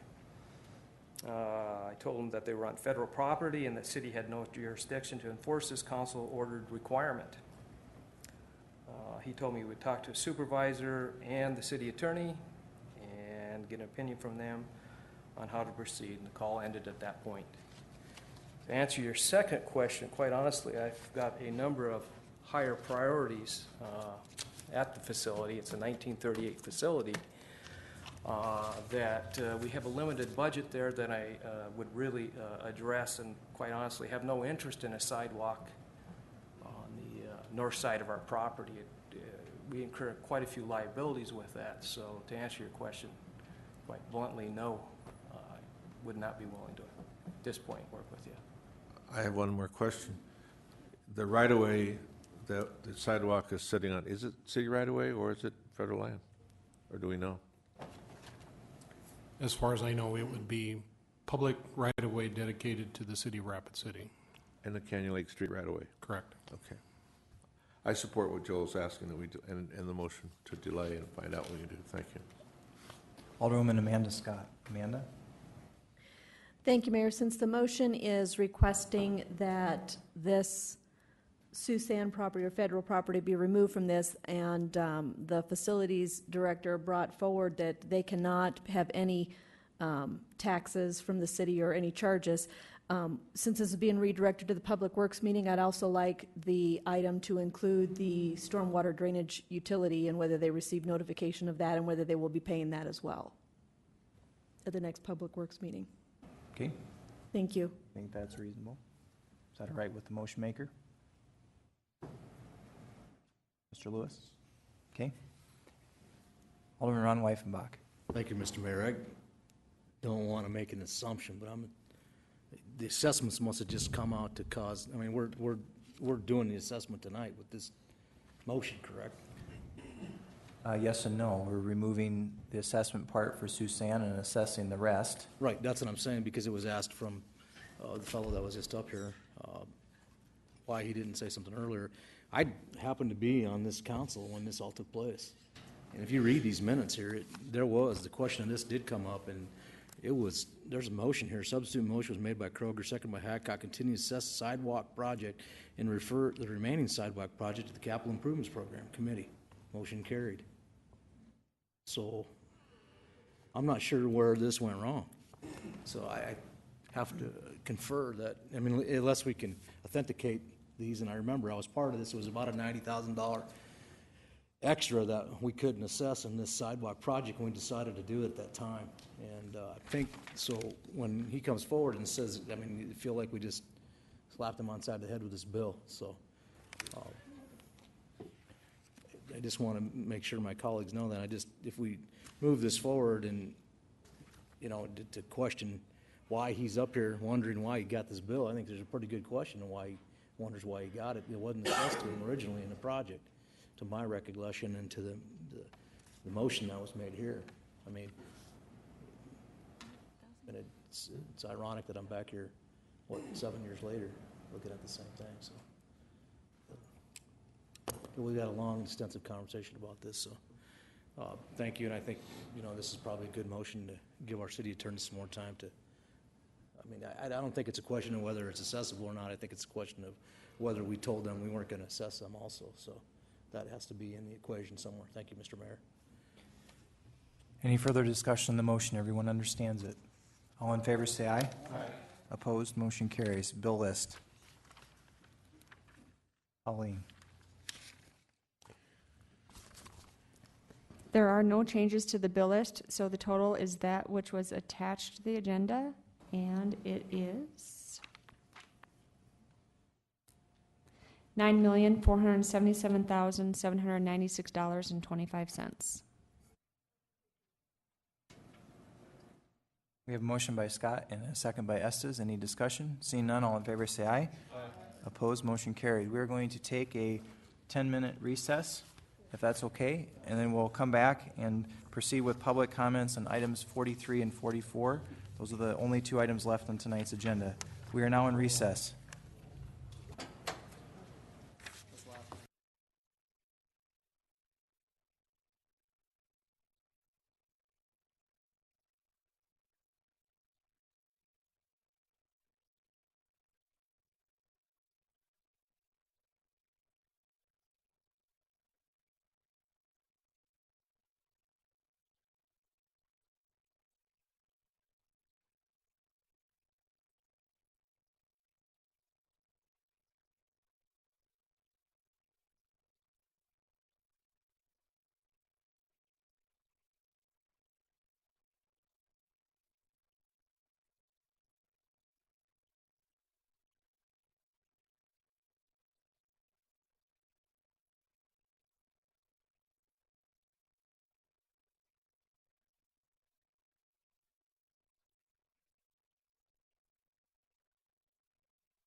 Hey, the news crews are going. News crews outside, or did they leave? She's in here, so. I think they had some questions. Probably asking about tombstones.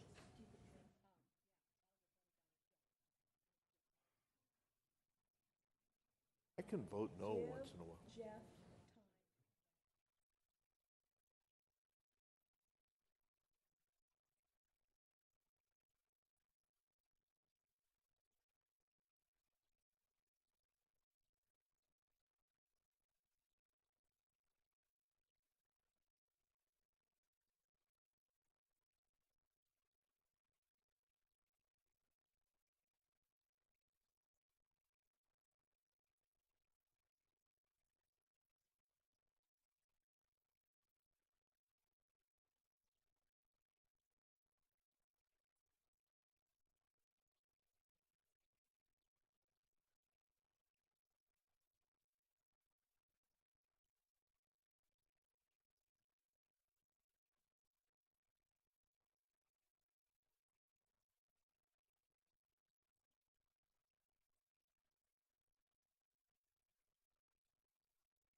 We're going to reconvene in just a moment. If everybody could please take their seats.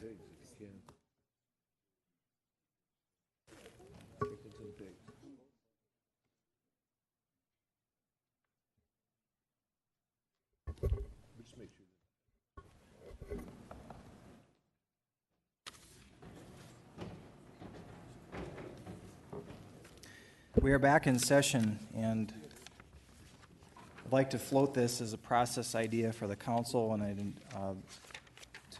rather than limit the discussion to 3 minutes and then run into concerns on due process, I'd suggest the following. I would suggest that we hear item 43 first and hear all of the comments related to that, and then close public comments on item 43 and debate and act on it. And I would recommend that we give each side 10 minutes of testimony. There are only 2 speaker request forms on item 43, so that will be easy to divide that 10 minutes. Each side would get 10 minutes. And then we would yield to the chairman of the Building Code Board of Appeals, David Asbridge, for no more than 3 minutes of statements. And then we would proceed with the debate. And for either side that might be concerned about due process, there'd be ample opportunity for council members to ask you questions during the council debate portion of this. If the council is in agreement with that, we will proceed with that process. If there's any objection, we'll vote on that. Should we just vote on that process? Okay. We have a motion by Estes and a second by Nordstrom to proceed with the process as outlined. Does everyone understand the process? And all comments. Yes, Mayor. And all comments need to be germane to the process. We're not debating the item right now. We're just talking about the process. And just for clarification, council members will not be shut off asking questions as long as they're germane to the, No, so. but it's going to be 10, we'll allow each side 10 minutes to speak, and then we'll close public comment. And then it will be open for the council to debate. The council can then ask any question they choose, just like normal. Sound good? All in favor say aye. Aye. Opposed? Motion carries. We will now recognize Ronna Graham on item 43. And while she's coming up, I'll read this item. Actually, Chad, if you could read this item into the record, item 43. No motion at this time. Speaker, okay, thank you. Thank you, Mr. Mayor. Item number 43 is appeal by Ronna Graham for Building Board Appeals decision regarding contractor's license of Linden Bolt. Okay, you have the floor. Thank you. The first thing I'd like to bring up is that there was, it was made that I was only out to get a free roof. So I would like to point out on the documents issued to everyone earlier, page 1, I have paid Mr. Bolt for that roof. And on page 2 is the letter from our escrow account. Now, I did have to have a 2.5-hour argument with them to release the funds to Mr. Bolt so that I would not be accused again of just being out for free items.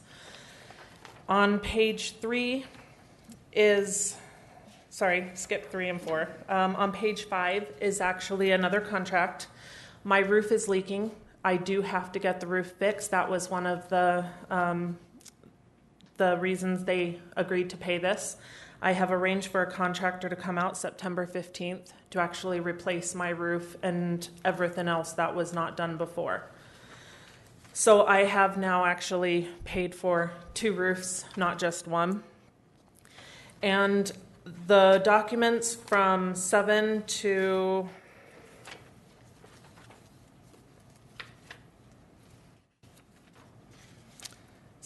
12 are from contractors who have done work for me in the past, all showing that I have never made any complaints towards them and paid them with immediate effect on them issuing me an invoice. On page 13, I'd just like to point out in the Legal and Finance meeting that Joel had stated I had a legal document stating Lyndon Bolt could not trespass on my property. On February 18th, Lyndon Bolt was issued a handwritten, typed letter from myself stating he was not allowed on my property due to his unruly behavior and the verbal abuse and the harassment that I had received, and also the independent contractors. This was not issued by the police department. It was issued by myself, and it was under the advice of Rapid City Police Department. Therefore, even though he couldn't come on my property, Lyndon Bolt had the opportunity to contact me in writing, by telephone, or to actually subcontract somebody to come out and actually do my roof, or at least talk to me to make some sort of agreement. He did not do this. And so, again, this, has affected me because I'm being told that I would not allow him on my property. No, I wouldn't allow him after what he had said and done to me. But again, he could have contacted me in writing. On page 15 is actually a letter which states that my roof is leaking. And on page 16, Lyndon Bolt had mentioned on numerous occasions, one at the contractor's board and one in the city inspection report, I believe, that a gentleman called Jeff Ritchie from TAMCO had actually come in and inspected my roof and went up on my roof. This is an affidavit from Jeff Ritchie stating he never actually inspected my roof because TAMCO representatives are not allowed to. They're not qualified. They are only salesmen. And on page 17, this was an email that was sent to me today. Even though Mr. Bolt had been paid, his attorney had actually contacted my escrow account asking them questions as to why they actually paid them, and they were advised that if they needed any more information, they needed to contact myself. Now, what I need to point out is that the city unfinalized a permit, but they also told the building division that they were supposed to assess this issue until it was resolved. I've asked for another inspection because of the roof leaking, not because of the previous issues, but because of the roof actually leaking, and was told no because I have already had one inspection done. So if this is the case, how is this going to affect me with my new contractor coming in and actually repairing my roof? Also with the building division, I need to point out that the affidavit and the pictures that were never supplied at the beginning of the first meeting, which I believe was April the 2nd, there was numerous, I don't want to say lies, but misrepresentation, I guess, that the first meeting, there were no pictures or an affidavit. Then there became an affidavit, and then in the second instant, Brad Salone had stated that he had seen pictures brought in by someone. He couldn't remember who they were, but he had seen them, and those pictures were misplaced. And then in front of the contractor's board, Brad Salone then stated that he had seen pictures on Aaron London's phone, who was actually employed by Lyndon Bolt, and that those pictures weren't actually issued to him because they were on a phone. Now, there are definite issues here with the staff in the city, and I just need to know how the city are going to resolve this and how they're going to protect the homeowners when these issues keep occurring. And instead of just owning up to the mistake, the building division are covering one misrepresentation after another. And to be honest, that's all I have left to say.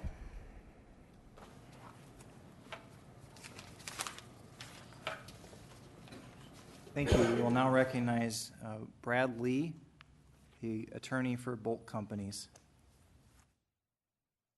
Mr. Lee, you have 10 minutes. Thank you, Mr. Mayor, the council.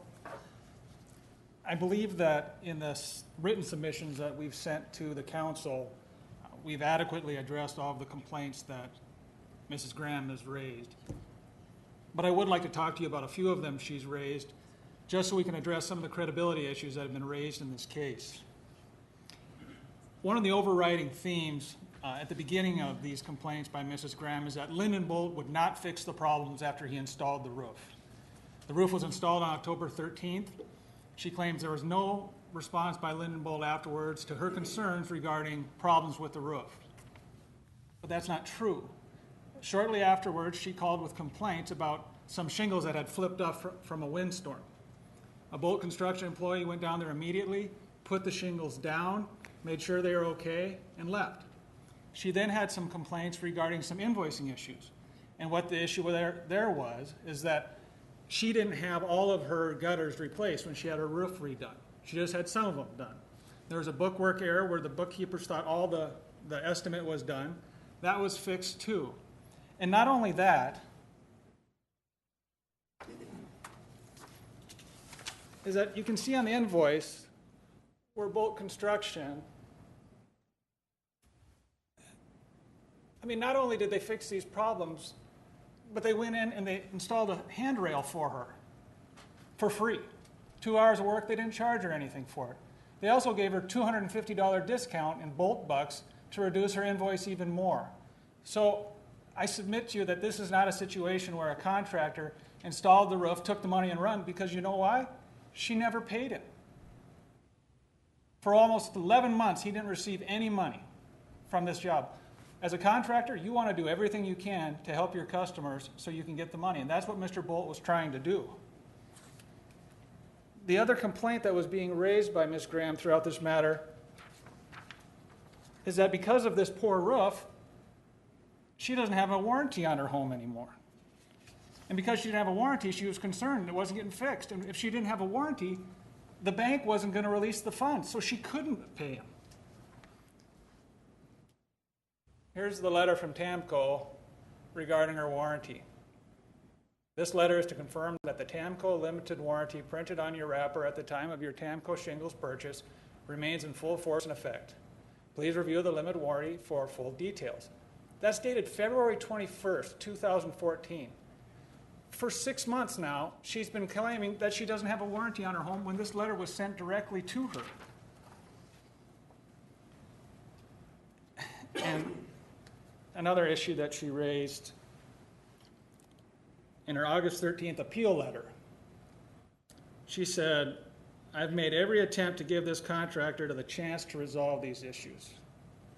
And she even went on to say that she had her attorney contact Mr. Bolt to say, if you fix this, we're going to go away. Well, if you'll see in my response, that's not what she's ever said in this matter. In fact, the first time she ever said she'd be willing to let him fix this problem was on August 13th. But what did she do to try and resolve these issues with Mr. Bolt? What prompted this whole situation was on February 10th. It had been 4 months after he had completed the roof, hadn't received any funding. He has 120 days in order to file a mechanics lien, which is his way as a contractor to try and ensure that he gets paid. He does it. He files his mechanics lien. 2 days later, she files criminal charges with the police saying he's committed fraud against her. Those charges were dismissed. They were never prosecuted. The next day, she files a civil lawsuit in court asking him to pay her over $11,000 in damages, even though she hadn't paid a penny for this roof that was on her house. A few days after that, she issues him a no trespassing letter, telling nobody from his company or him can ever come onto her property ever again. Then she instituted proceedings with this body to try and take his license away. And then, at the end, is when her attorney sent his letter to her. And what did it say? If you release this lien on our property, and if you agree not to accept any money for the roof you did on this property, we'll let this matter go away. It doesn't seem like a very fair deal for Mr. Bolt, but Ms. Graham commented about how she was upset about the fact that it was made to look like she was trying to get a free ride. Well,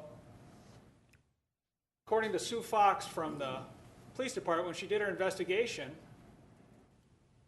Rana said she did not want to hire a civil attorney to fight the lien issue and was hoping for a criminal charge to act as leverage to get Bolt Construction to drop the lien.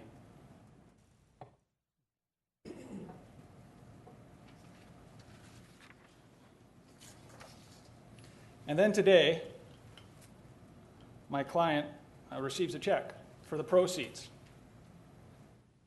But what's interesting with that is that throughout this whole process, she's been representing to him and others, including the city, that she couldn't release the funds because the bank wouldn't allow her to. Well, in the letter from the bank, it says, First Interstate Bank will not release funds for the repairs unless we have written instruction from you to do so. So what happened after I made it a point to point out all these inconsistencies? She called the bank and said, release the funds. Nothing's changed with regard to the roof. There's been nothing fixed. In fact, according to her now, the roof is in worse shape than it was before. I understand the complaints that have been made in this situation, but they were addressed by the city and they were addressed by the building board. And the investigation that went on was that the city got together with Mr. Bolt and they determined that the current shingles that he had on the roof were satisfactory. Okay? And they proceeded to say, let's approve it and permit this, which they did. There was an investigation by the city attorney, Allison Marshland, who looked at it and looked at some of the language in the warranty and the shingles that were used to do the starter strip on there. And the warranty says you can use Tamco starter strip or a 3-inch approved or a 3-sheet approved strip. And they made a determination that the type of shingles that were used by the crew that started this job didn't really fit with that job, or didn't fit with those specifications of the warranties in the Tamco guide. So what was recommended by Allison Marshland was that Mr. Bolt and Mrs. Graham get together to try and work this out. But the problem was Ms. Graham would not allow Mr. Bolt to fix the problem, and that's in Mrs. Marshland's report. And so when this went to the building board, Mr. Solon looked at that and said, this is an issue. It's the issue of the starter strip not being the exact Tamco version is not an issue that rises to a level that we would take somebody's permit anyway. Sir, you have 2 minutes. Thank you. But the problem is, you're not going to allow him to fix the problem. So I cannot revoke or suspend a contractor's license when you won't allow him to fix the problem. And so it's with those comments I would ask you to deny the appeal from the Building Board of Appeals decision not to revoke or suspend the license of Lyndon Bolt. And Mr. Mayor, I'd also raise one other issue that I made in a motion to respectfully recuse Alderwoman Charity Doyle. I don't know, and I apologize if the protocol I'm proceeding here is not appropriate, but I would ask that if she does not recuse herself for the reasons set forth in my letter, that the board vote on that, because Ms. Doyle throughout this proceeding was actively advocating on behalf of Mrs. Graham, and that she called Mr. Bolt to talk to him about these issues over the course of the winter months, and during the appeal process would actually attend various meetings with Mrs. Graham and Mr. Graham. So I do believe that there is a conflict of interest here for Alderwoman Doyle, and I'd ask that she recuse herself or that the board vote if she refuses to do so pursuant to SDCL 61-1-17. Thank you.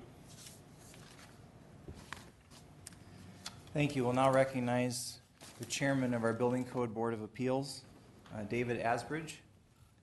And Mr. Asbridge will be speaking on behalf of the board and explaining their decision. Sir, you have the floor.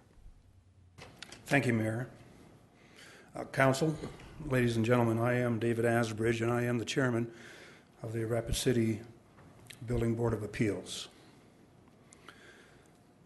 I believe that the testimony that was given that day at our hearing, and based on that testimony, I believe that the board acted fairly in their decision. And I do want to make one comment, though, on the board and what we're charged to do. Primarily, our board is charged with the responsibility of making sure that licensees in the city of Rapid City build to our code. That is primarily our charge. When we get into a situation where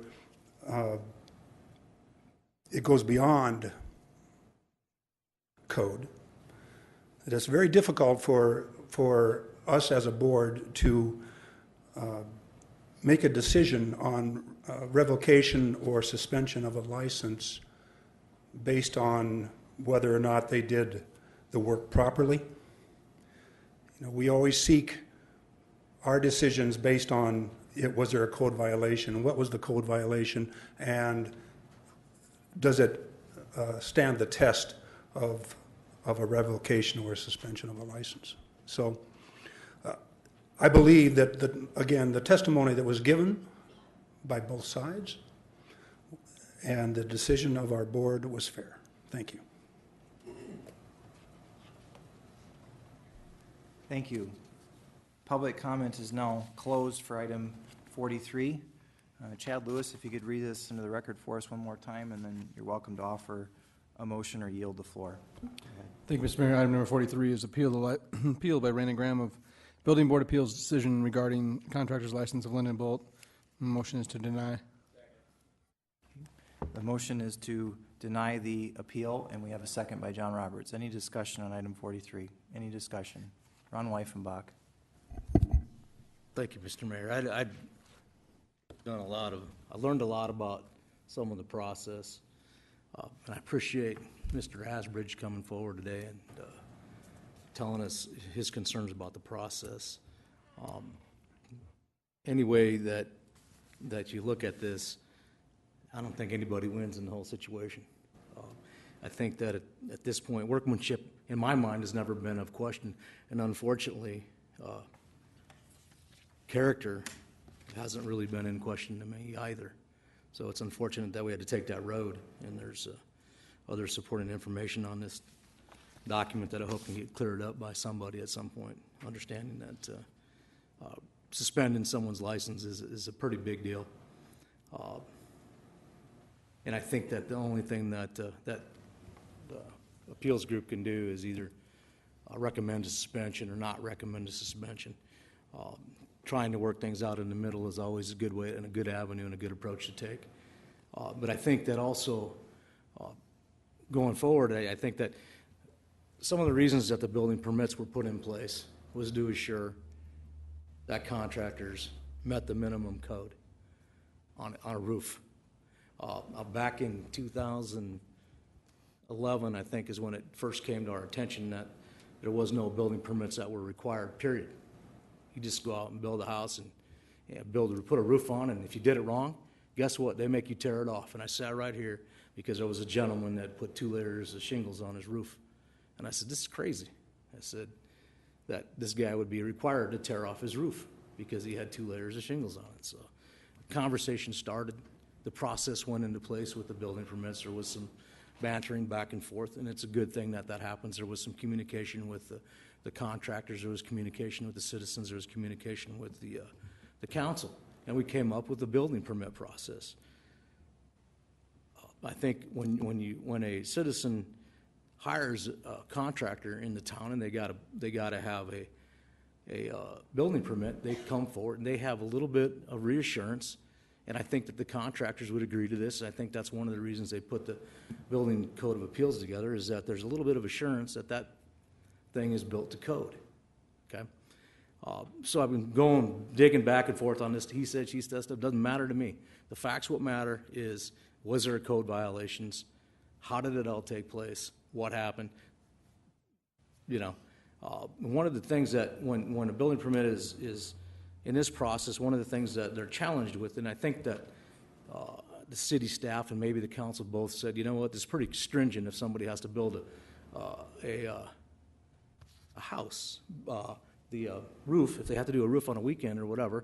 How do we work with the contractors in our area to come up with something that's applicable? So we said, listen, we're going to take your word for it that you sign this affidavit that states that you put the roof on according to the code.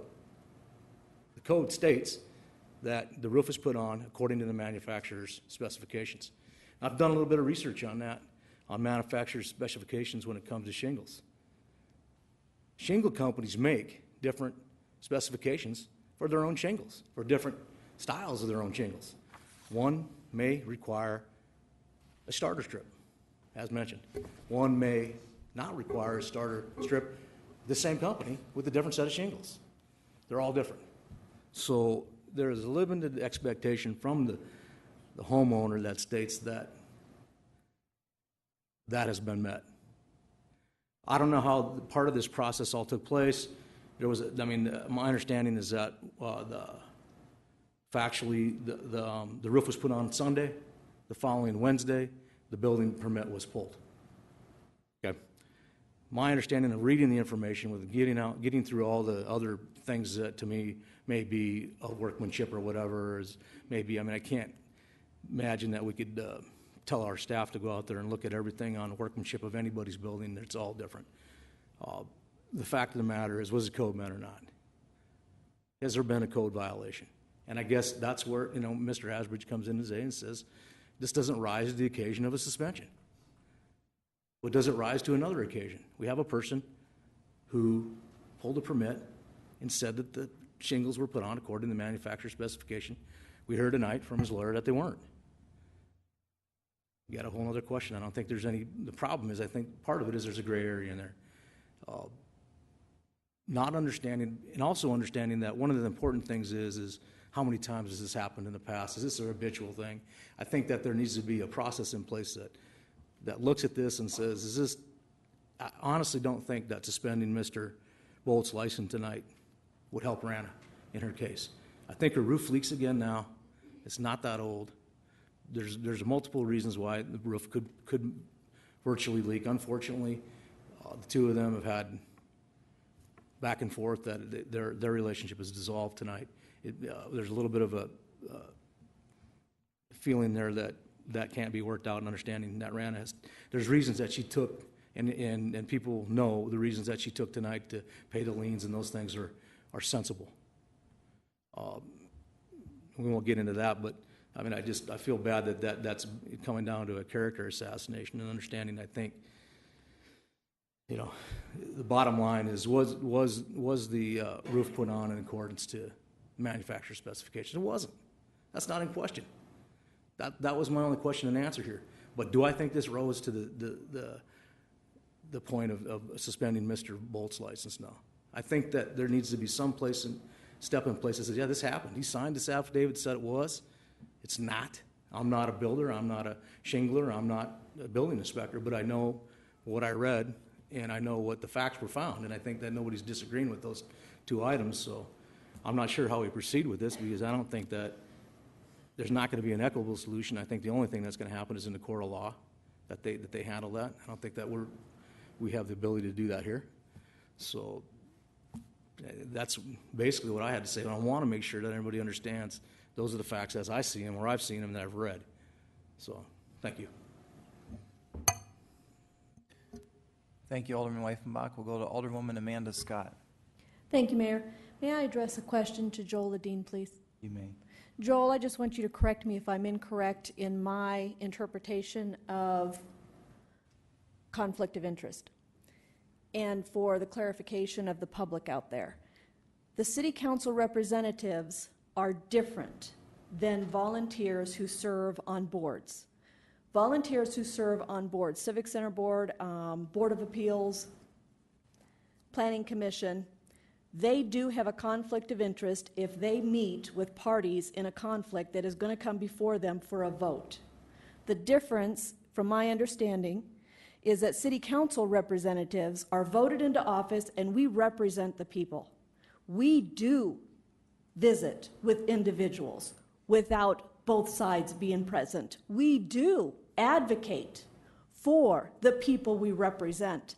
Therefore, in my understanding, Joel, and please correct me if I'm wrong, Alderwoman Doyle has not engaged in a conflict of interest in this item the way I see it. Am I reading this incorrectly, or is there more to the story that I'm not aware of? We'll go to our City Attorney, Joel Landine. I don't think it's that simple. I've never taken on anything unless it was a direct pecuniary interest of telling you that you have a conflict and you can't vote. I think It's really each council member's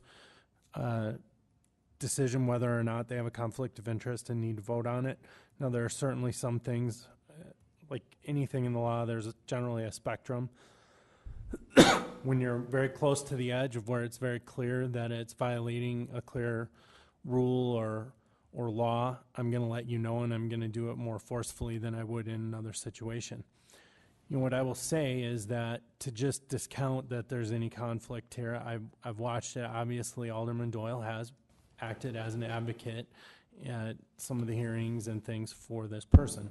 You are absolutely right that as a council person, you are looked at somewhat differently because you're an elected official, and unlike a judge in a court of law, you're not expected to be completely impartial, and frankly, being completely impartial conflicts with some of your other duties, which is being responsive to your constituents and things like that. There's different kind of things that you do up here. One of them is a quasi-judicial. I would characterize that this appeal is in the nature of a quasi-judicial, and that's where, you know, when you've heard due process tonight, that's where due process comes up. Due process is the idea that the hearing is fair. It's fair to both parties. You know, while we can't tell you not to have ex parte communications and things we do discourage with other zoning board and planning commission and things, I do try to let you know that if you do have those kind of communications and you do become an advocate, it does create potential legal problems. I mean, certainly if Mr. Bolt's license was suspended tonight or revoked, I think you can assume that the city would probably get sued, and that whether or not a court ultimately decided there was a conflict of interest, that issue would certainly be raised in that proceeding if Alderman Doyle voted on it and the license was revoked, and she voted on the side for revoking the license. They're going to argue that the proceeding wasn't fair and didn't comport with due process. Ultimately, I'm not going to say in this situation, because I can have an opinion, but ultimately a judge would have to decide it. Certainly, I can understand why Mr. Bolt would feel there's an appearance that Alderman Doyle is not impartial. Frankly, none of you are probably completely impartial in this matter, but you know, there is a time where certain actions become significant enough where it could rise to the level where a judge could potentially look at it and say, you know what, this went too far. Actually, there was a case where a council member, in trying to do what he thought was right and work out a dispute between a property owner and a business in a small town in South Dakota, tried to serve as a mediator and mediate the dispute, and couldn't ultimately get it mediated over a zoning issue, and then voted on the item, and it went in front of the Supreme Court, and the Supreme Court looked at it and said, you know what, this is a really tough one, because as a council member, I can understand why he did what he did, and we can't draw a bright line that says if you do this, it's going to be a conflict, and if you stay on this side of the line, but in this case, it went too far. And basically, they said it's going to be a fact-specific, case-by-case analysis. So whether this crosses the line, I can't say at this point, but there certainly, I think, is at least some reason to say, well, look, there was a lot of advocating on behalf of this person by this alderman. Ultimately, I would leave it up to Alderman Doyle to decide whether she has a conflict or not, with the understanding that if there was a decision to revoke the license, that it likely would be raised as an issue in a future court proceeding. Thank you. And just for clarification on where I stand, and I appreciate your comments, Joel, it pretty much goes back to the explanation you gave me when I first became a city council person, that the conflict of interest issue resides with Alderwoman Doyle, in my opinion. The two options that were presented is that Alderwoman Doyle could recuse herself, or that this city council sitting tonight could take up the issue.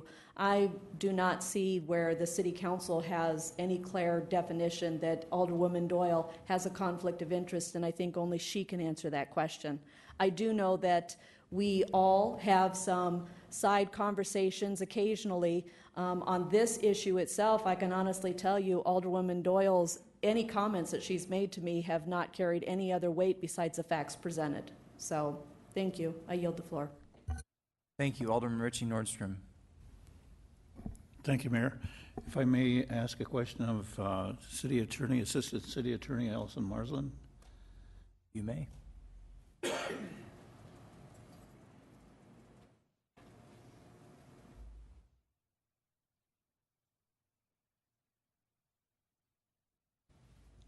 Good evening, Allison. Good evening.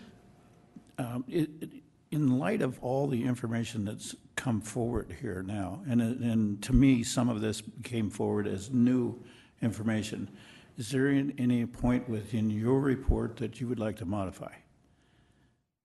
No, I mean, my report was done at a point in time where the complaint had to do with partly how the roof was put on, partly with Mrs. Graham's dealings with staff. Okay. And the license complaint was a new complaint that was brought forward after that process was completed. And that followed the correct path. It was administratively determined by the building official, Brad Solon. His determination was appealable to the Building Board of Appeals, and that hearing was on August 12th. And the building board decided to uphold Brad Solon's determination. And so it's before you now to decide whether or not to uphold or modify or overturn the building board's decision. So my report really was a separate matter from the license. I mean, it led to, and part of the complaints on the license came out of my report. But my report was not intended to address the licensure issue. Understand. And I was just reading a lot of new information here, and so that's why I asked the question. Thank you, Allison. Sure.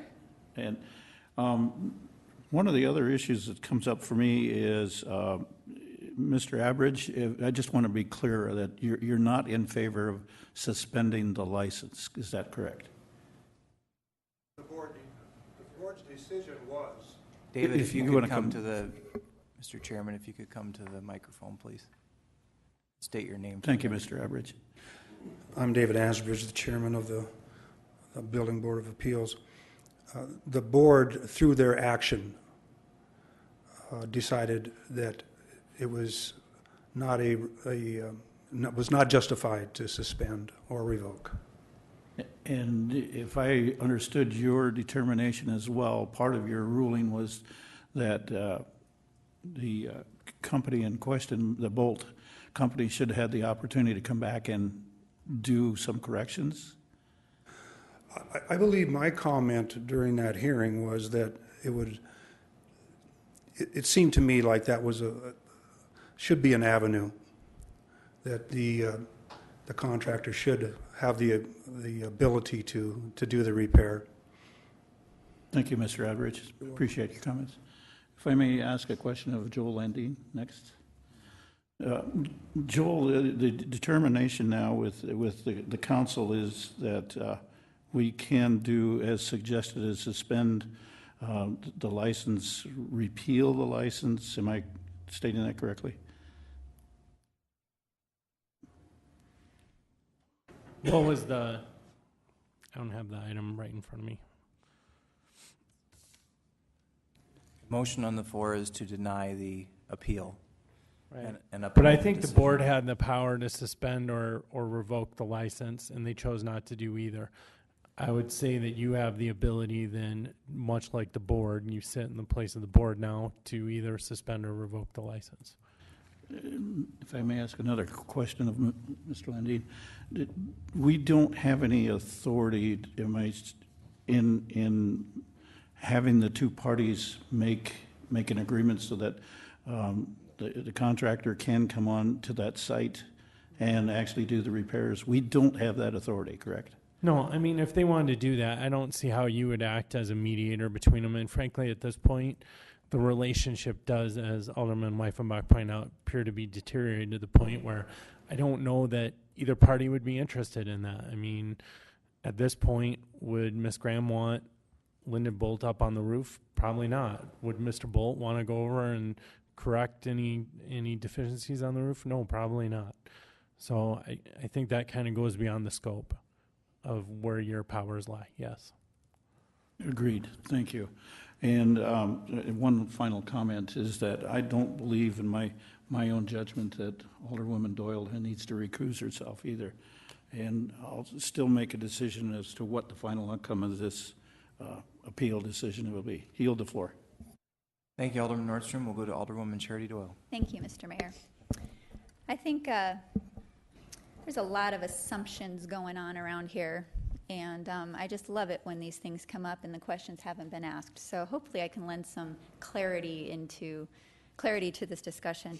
When this item was first brought forward, Mrs. Graham had attempted to go through the city, different avenues, through building division, through the mayor's office, and was not getting any help.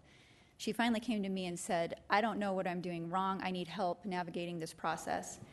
I have often helped constituents regardless of if I supported what they were trying to do or not through the process, because it can be quite daunting. There's a lot of moving parts, there's a lot of opinions, there's a lot of different things, there's a lot of different avenues. I can't tell you how many times we tried to get just the steps to get to the Building Board of Appeals. We were told by certain staff members that information would get to her, never did. So it's just this ending cycle, and I can see how people fall through the cracks with that. So I took her by the hand and helped her through this process, as I've done many other people, as I've been elected to do, and as I will continue to do.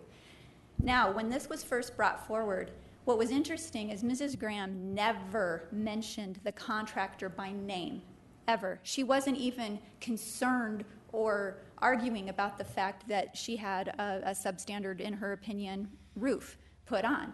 She was concerned about the city's process and policies and procedure. That if twice in her experience, once with a home being built and once with the roof being built, without permits, if it's happened to her twice, how many other people is it happening to? At what point do we need to evaluate those processes and procedures? She never mentioned Bolt's name. I never mentioned Lyndon Bolt. In fact, it was our city staff that brought his name into the mix. One thing that I think people don't know, and I think you might all find this interesting, when the city attorney's office decided to start investigating this issue, and I noticed that they were really questioning a lot of things about Lyndon Bolt and his work, I called and I said, what are you doing? That's not what we asked you to do. We asked you to look at the city processes. This was not about the roofer. And the answer I was given was that, you know what, it's so intertwined that we, doing the investigation, feel that we need to look at this as well.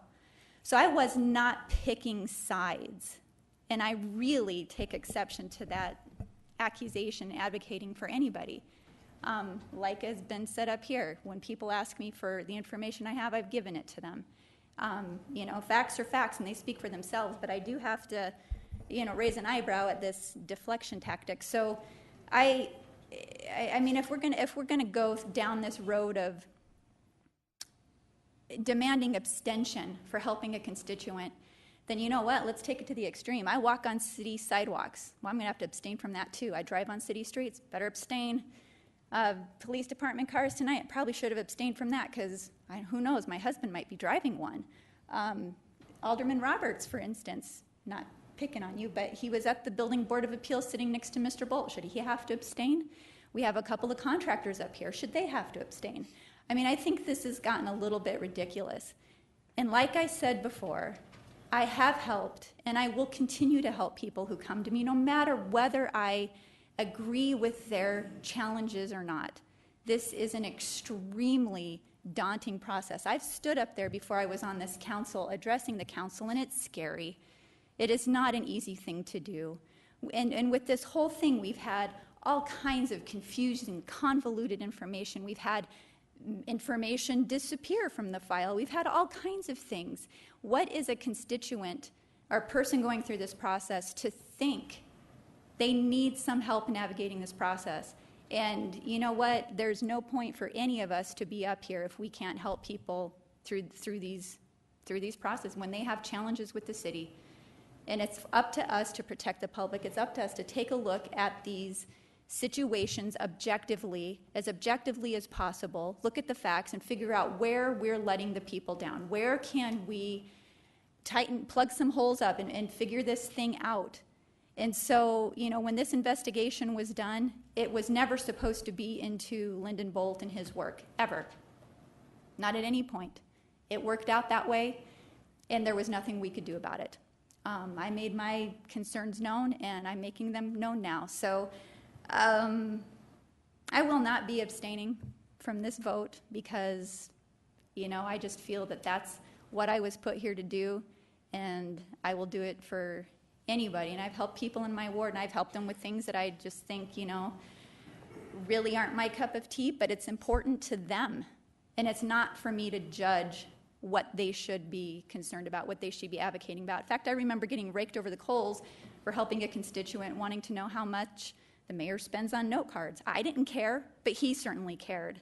And it blew up in my face, but again, it's not for me to judge what's important to my constituents and what's not. I yield. Alderman Jerry Wright.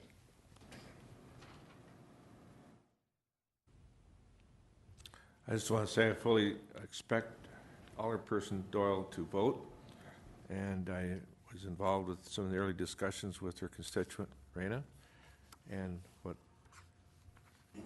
Alderman Doyle was doing was representing or trying to find facts related to a constituent of hers, and there's nothing wrong with that.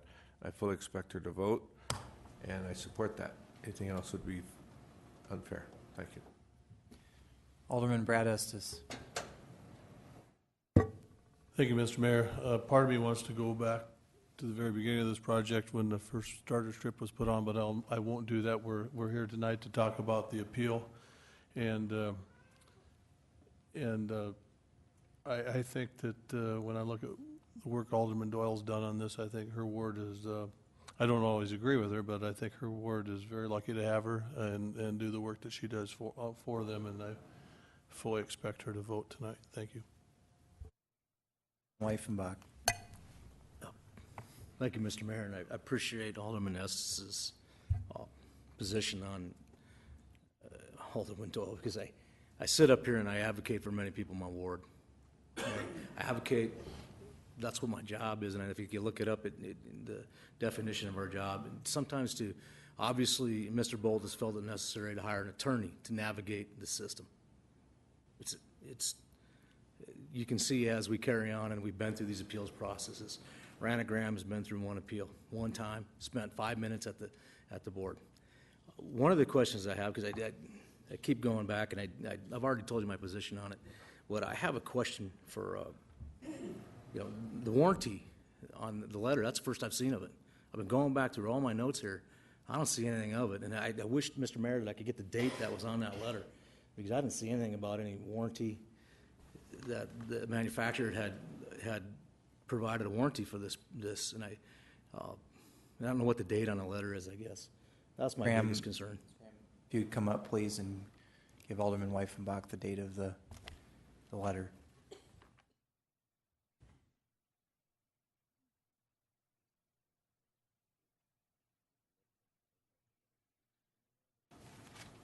Okay, I spoke to a Dave Richens at TAMCO, who's actually their attorney. And what he says is that is a standard letter that was issued to anybody. So it was issued to myself and to Mr. Bolt. And what it states is that the shingles have a warranty. But this TAMCO warranty here has exclusions. And one of the exclusions is if it is installed incorrectly, that warranty will not be honored by TAMCO. Could you read the date on it for me? This is actually the warranty themselves, which your inspectors, when they came and looked at my property, actually had a copy of, and that's why they put in their log on the inspection report it was against manufacturer code. So the letter from Dave Ritchie was the day that himself and Lyndon Bolt were supposed to come out. He still came out even though Lyndon Bolt didn't, which was February the 21st. That is why... Of this year. Of 2014. Yes, For the record, 2014. February 21st of 2014. Yes. That was the date on the letter that the attorney had put up earlier? I guess that was my Yes. question. Is that correct, Mr. Bolt? You put a letter up on the, showing that there was a warranty on the shingles. It was dated, I believe, February 21st. There appears to be agreement with both parties that it was February 21st. Okay, thank you. That's all I needed. Okay. All right, any further? Again, I appreciate Alderman Estes' comments, and I wouldn't expect Ms. Doyle not to abstain from this vote. I would appreciate it if she didn't. That's her decision. Thank you. All right, we have no further lights at this time. The motion on the floor is to uphold the decision of the Building Code Board of Appeals and by denying the appeal of Ronna Graham. Any further discussion on the motion? All in favor say aye. Aye. Opposed? Motion carries unanimously. All right, we are now on item number 44. Do we have a motion to adopt the same process that we did for item 43? Motion by Estes, second by Doyle. Now, before in counting the speaker request forms, this is a little bit different than the previous one. With the previous one, we had one speaker request form from each side. From this one, we have 4 on one side and 2 on the other. So what I'm going to do to avoid due process issues later on, I'm going to give each side up to 3 minutes to express any concerns that they might have regarding the process itself. Please do not get into the merits of the appeal, into any of the arguments of the appeal, but I'm going to give each side, if you want, 3 minutes to express concerns regarding the process. And we'll recognize George Nelson, representing James Steele Construction. Sir, you have 3 minutes to. Yes, thank you, Mayor. I'm here on behalf of Steele Construction. In regards to the process, 3 minutes is similar to the 5 minutes that was given to the parties in the Board of Appeals decision. I know the 3 minutes is just for the purpose of addressing the process here, but the process is, as I understand it, is 10 minutes per side. We'll have comments from the public, or those who are, I guess, are here on behalf of one party or the other. And so you may have a number of people testify, 4 people on one side, 2 people on the other side. Typically, an adjudicatory proceeding where somebody's license is going to be at risk, it's more of an adversary proceeding where this one side gets to question the other side. And you have a third party that is the hearing examiner. I understand that the council will be the hearing examiner here, but we don't have that cross-examination unless, if I misunderstand the mayor's proposal here, the sides are not to be asking each other questions. Is that correct? No, sir, this would be the same as the previous. Each side would get 3 minutes, and each side would get 10 minutes, and then Mr. Asbridge would get 3 minutes, and then the council could ask whichever side questions. To that extent, I would object to it. I would like to be able to ask the other side questions. All right. We'll recognize Denise Ross. Thank you, Mayor. I do not have any objections to the process. I just want to point out that the initial building board hearing that was held back in November was very lengthy. It was well over 2 hours. I can't remember exactly how long, but there was a long process, and the building board heard a lot of testimony from both sides in that case, and so they certainly have heard a lot about this. I also know that Mr. Nelson has had the opportunity to submit, lengthy letters and other volumes of written material, so he's not limited just to the time he's speaking here. He's been able to submit a lot of other material to the council, which you are all well aware of. Thank you. All right, we will proceed with the vote on the process. All in favor say aye. Aye. Opposed? Motion carries. And we will handle this the same what we did last time. The one who appealed the board ruling will go first. So in this case, we'll recognize the attorney for Jim Steele, Mr. George Nelson. Okay. Mr. Steele, very good. Thank you, Mayor and Council. I'm James Steele, and I have brought some people down, have asked them to come down that I have previously done work for. And I've done numerous jobs in Rapid City, and only the shortness of the time here, I could have had many more. But I would like to, at this time, introduce Mr. Moran. to speak, and then Mr. Prunty to speak on my behalf. Thank you. Very good. Gentlemen, if you could step up and state your name for the record and go ahead.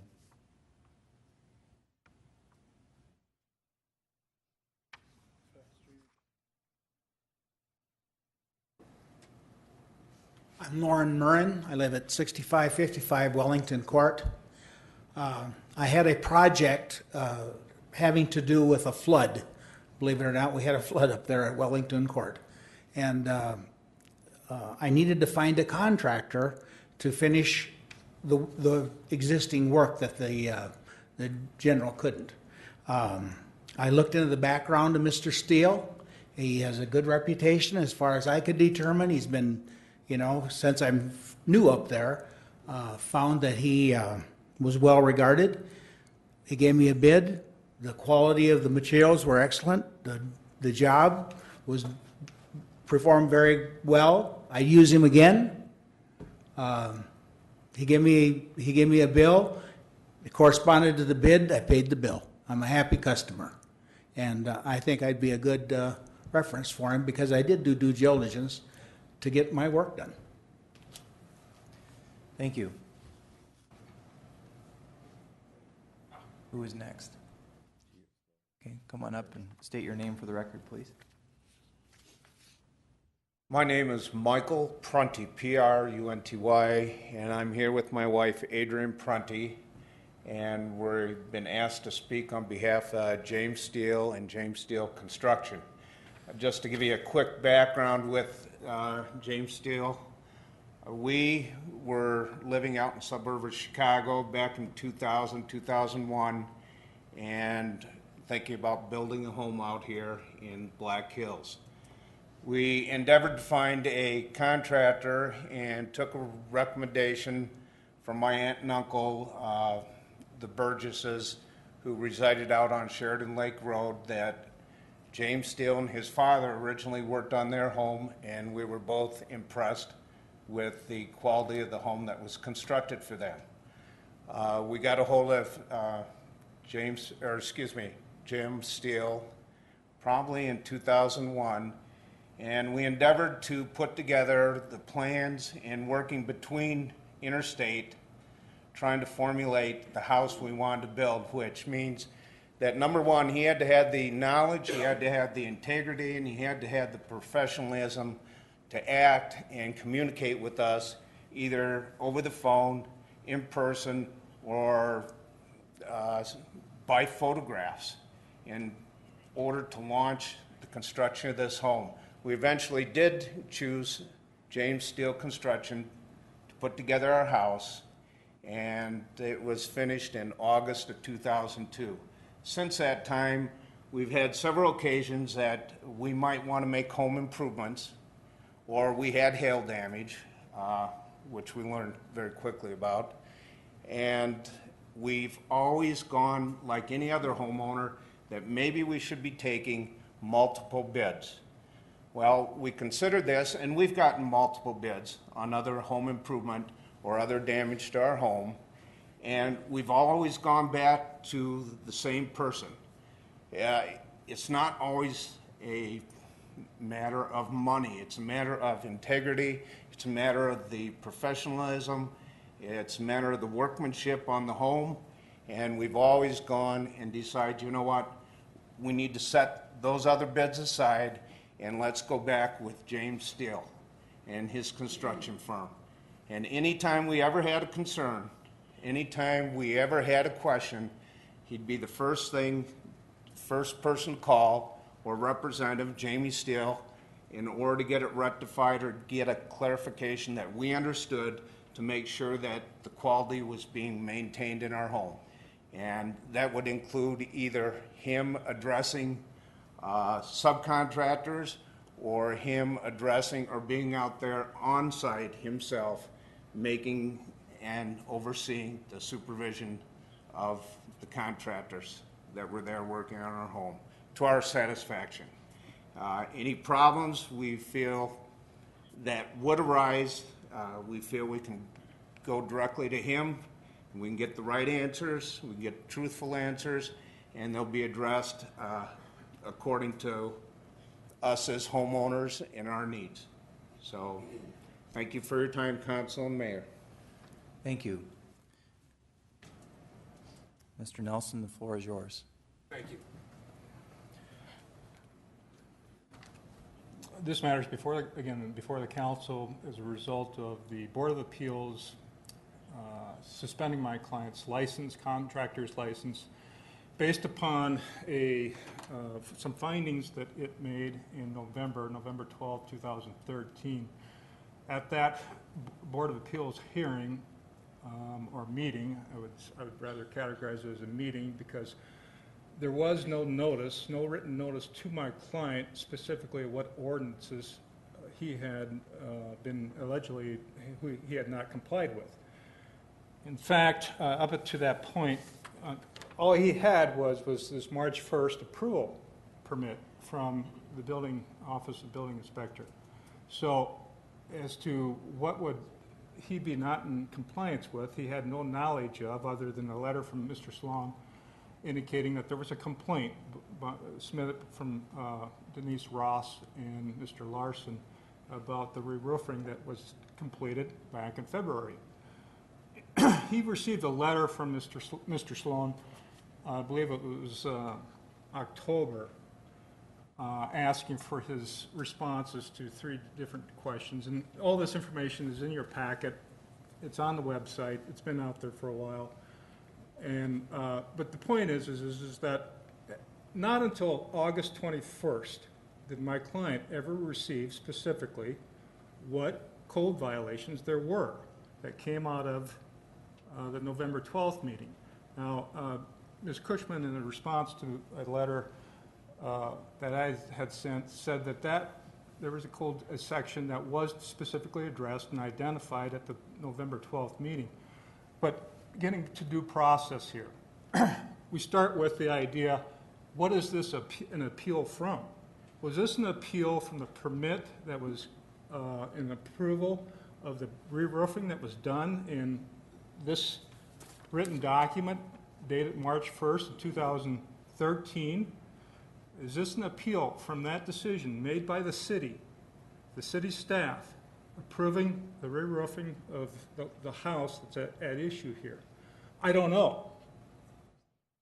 I mean, sincerely, I don't know. There's references to a call that Ms. Ross had made to the office in June or July of 2013, complaining about the roof.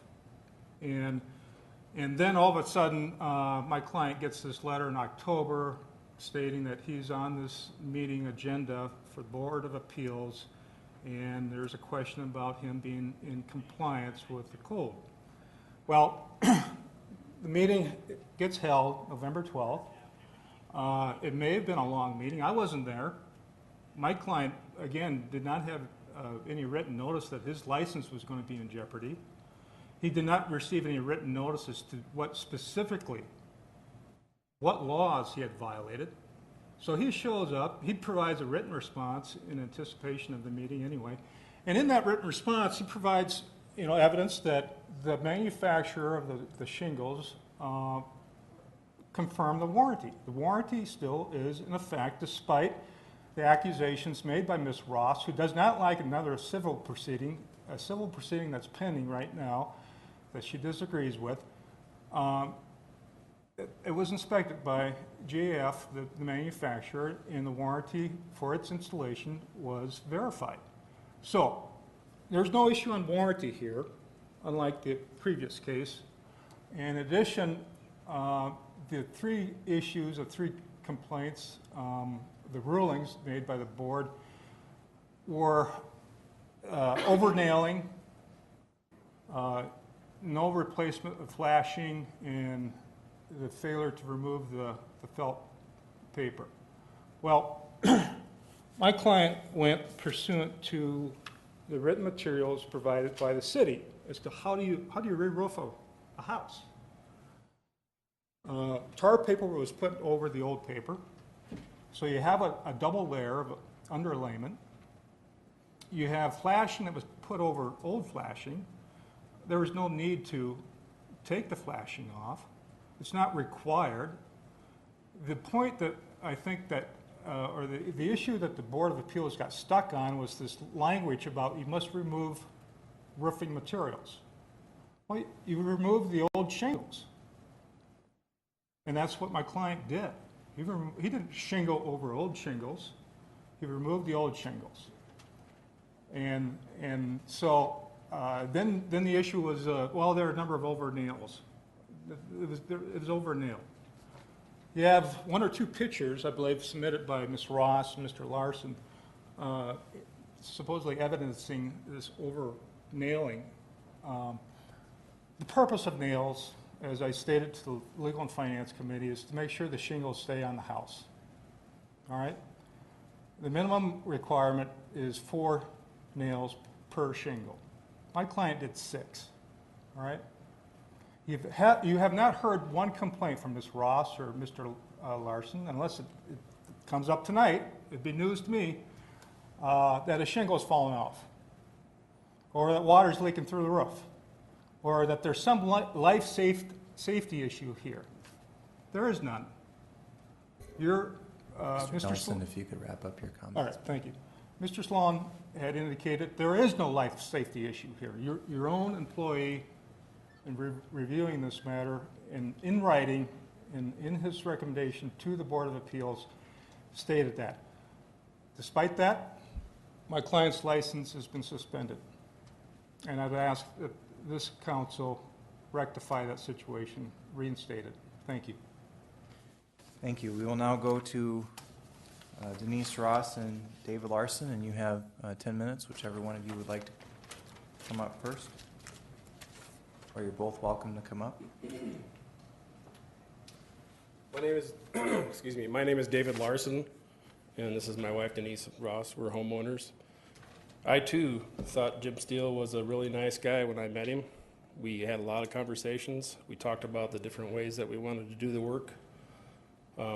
Some of those things didn't happen. I wasn't happy about that.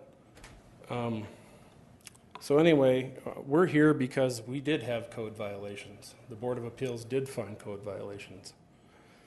And the warranty is in effect on our roof, only for the shingles, not for the workmanship. It says right in the warranty that if the nailing isn't adhered to strictly, that the warranty is void for that. That's in the company's warranty. I think we have a copy of it here.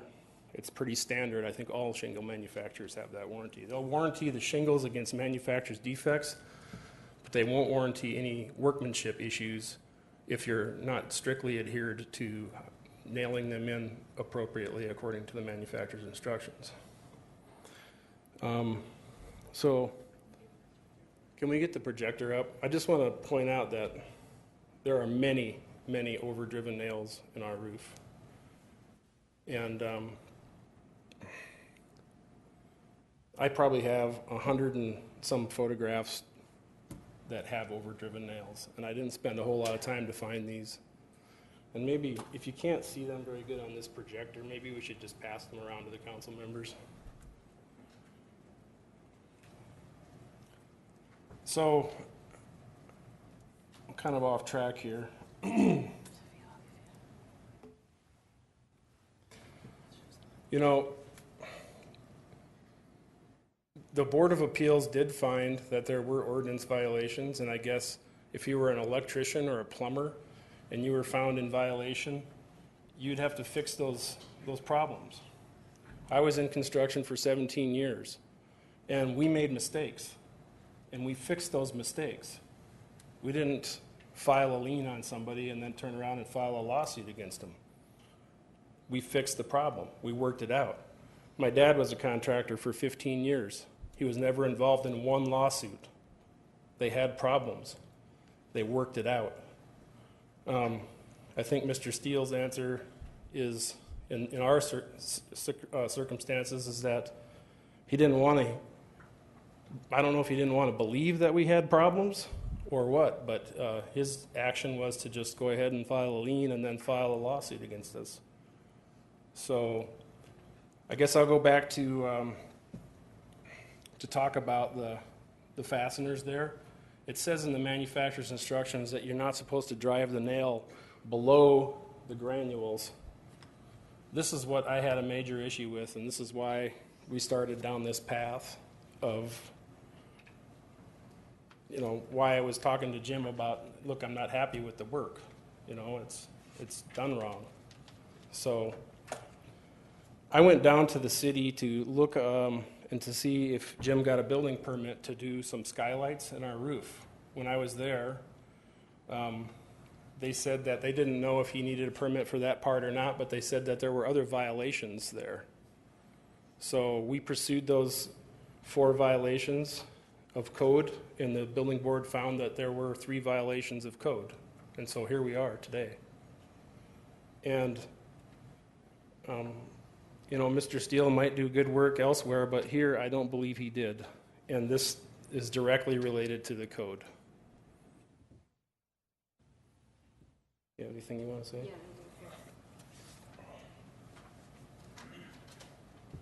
We have approximately 6 minutes remaining. okay. Thank you, Mayor. Good evening, and I'm Denise Ross. I'm the homeowner with my husband, Dave Larson, at 3210 Kirkwood Drive over in Chapel Valley. And thank you for spending time on this issue. Believe me, I've spent way more than I would ever want to, and I don't think we're done after tonight.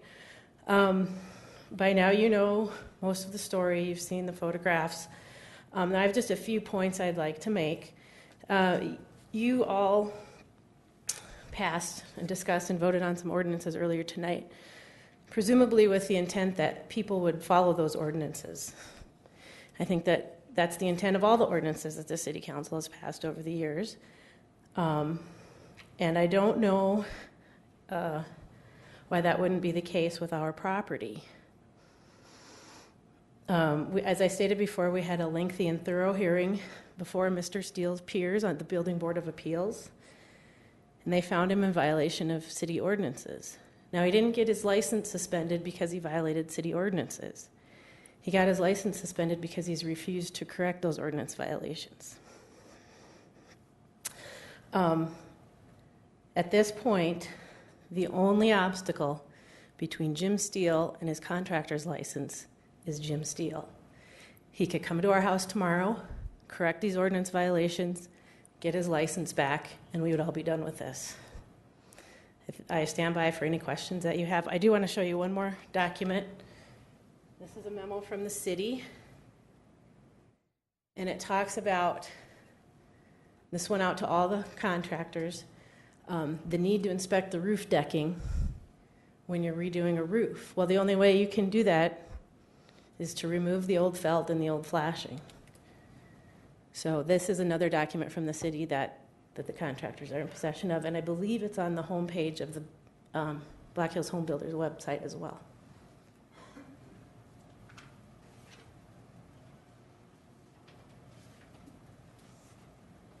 Thank you. I have a procedural question before we go to Chairman Asbridge. Denise, the pictures that you passed out, do you have 2 sets of those or just one?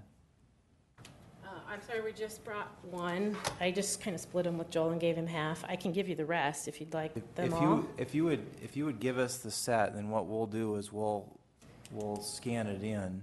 Okay. And then we can get the set back to you. That way the information is available later. Okay, not a problem. You can keep the set too if you want, because I can just print more. Do you want me to come through the gate up there? And after the council's done looking at these, if we could pass these down to Mr. Nelson and Mr. Steele to look at, and then after they're done with them, they can give it to our city attorney and Shirley Mitchell. They'll make copies and link it to the agenda and get the original set back to Denise. That way everybody will have access to them online. Okay?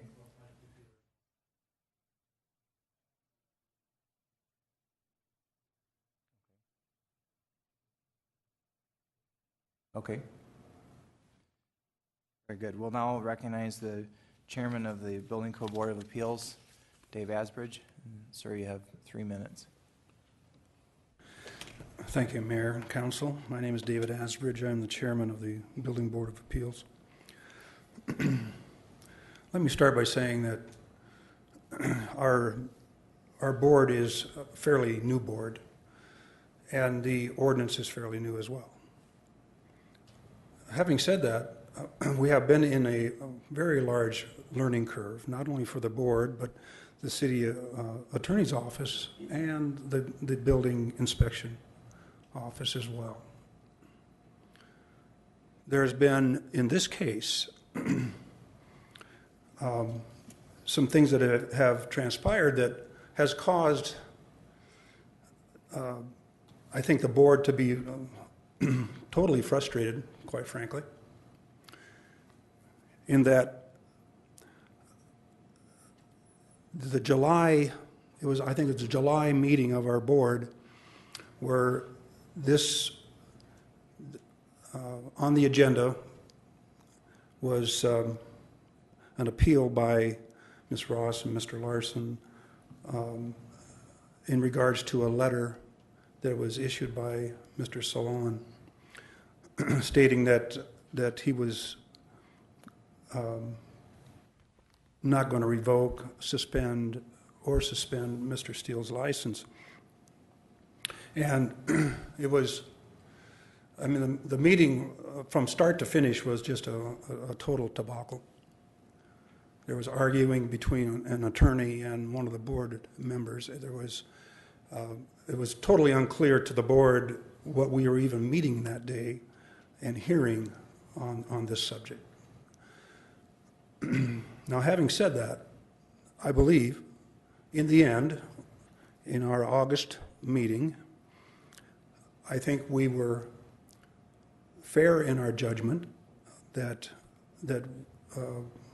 by suspending Mr. Steele's license, due to the fact that there are code violations on that residence. And they're not grievous. They're not in any way, shape, or form a life safety issue. But they are, in fact, code violations. And unless we were, as a board, misguided as to whether or not they were code violations, and I believe that they were code violations, then I would stand corrected. But I believe that based on input from the building inspection department and the testimony that was given, I think we ruled fairly by suspending Mr. Steele's license. In no way, shape, or form did any board member, to my knowledge, vote to suspend based on poor workmanship or demeanor or integrity or the lack of. None of that. We ruled solely on the fact that there were code violations and they needed to be corrected. Thank you. Thank you. We will now go ahead and close public comment for this item. We'll recognize Alderman Chad Lewis to read this into the record for us, and you're welcome to offer a motion or yield the floor. Thank you, Mr. Mayor. Excuse me, my cold's starting to kick in full force. Appeal by James Steele Construction and Building Board Appeals suspension. James Steele Construction Company's contractor license. I yield the floor.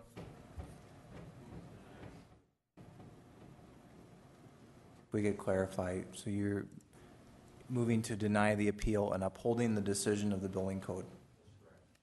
Okay, we have a second to Alderman Laurenti's motion. Second. We have a second by Darla Drew. We'll now proceed to council discussion. We'll first go to Alderman Brad Estes.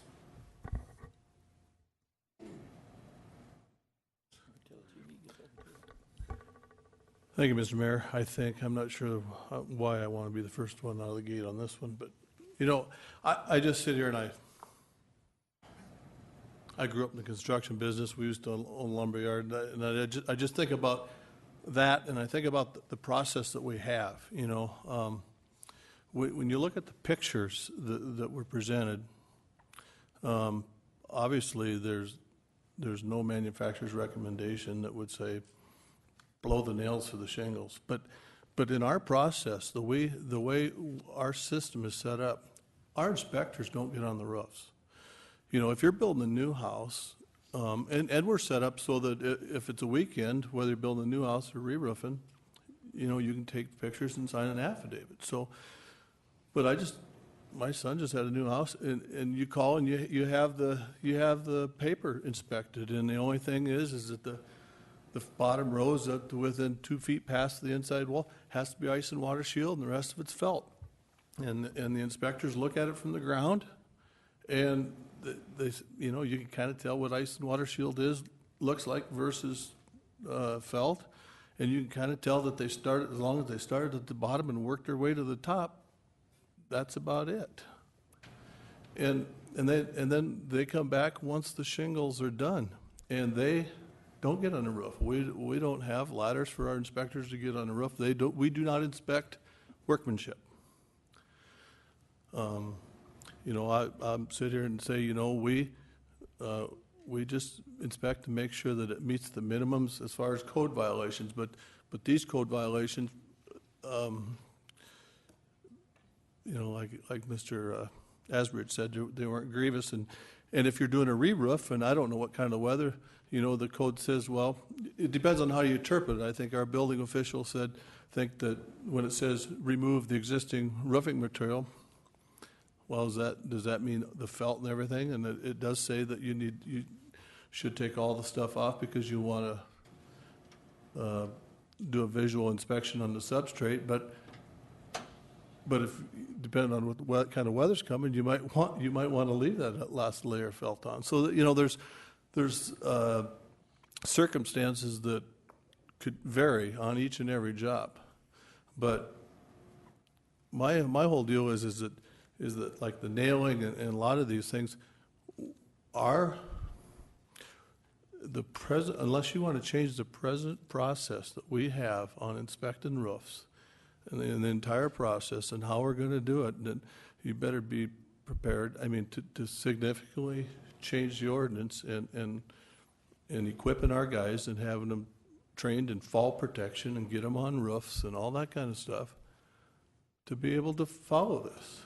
And then, you got to answer the question, do you really want your inspector to go out there on behalf of you guys, on behalf of the city, and trying to interpret each manufacturer's recommended installation because they're different, and don't expect that these inspectors are going to become experts on the manufacturer's installation guidelines for every situation, you know, and do you really want your inspector to get up there to tell the guy installing the shingles, turn that air down?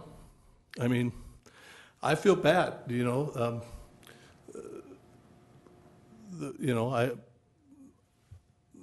obviously those nails shouldn't be going through those shingles, but we're not set up right now to do this level of inspection.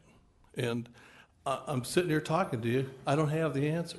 I'm just telling you, just think about it as you punch your to speak light. Maybe we need to rethink how this is, but you can probably forget about allowing anybody to shingle on Saturdays or Sundays and and everything else. But you know, and we get into the workmanship deal, and I've talked about this before.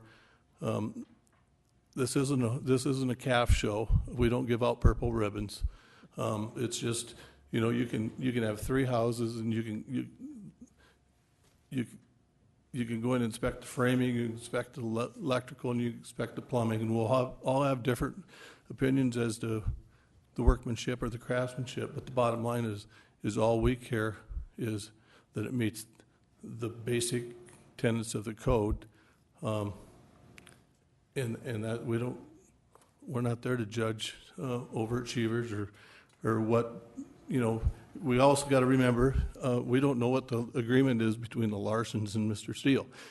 You've got a lot of things to a project. You've got the agreement between the parties, and we don't get involved in that.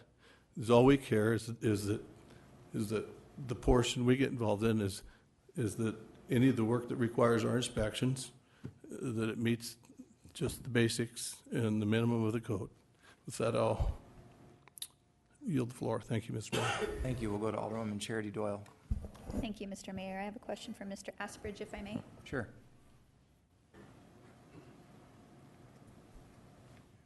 Thank you, Mr. Asbridge. Could you elaborate a little bit on the type of suspension that this is? I mean, to me, I sat in your board meeting. I was very curious because I knew one of my constituents would be going through that, and I'd never seen one of these board meetings.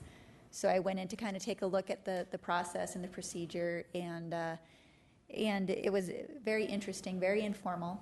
But my understanding out of watching that was that it was a conditional suspension. Would that be an accurate term? I'd say that's right. Could you explain to this body what that means?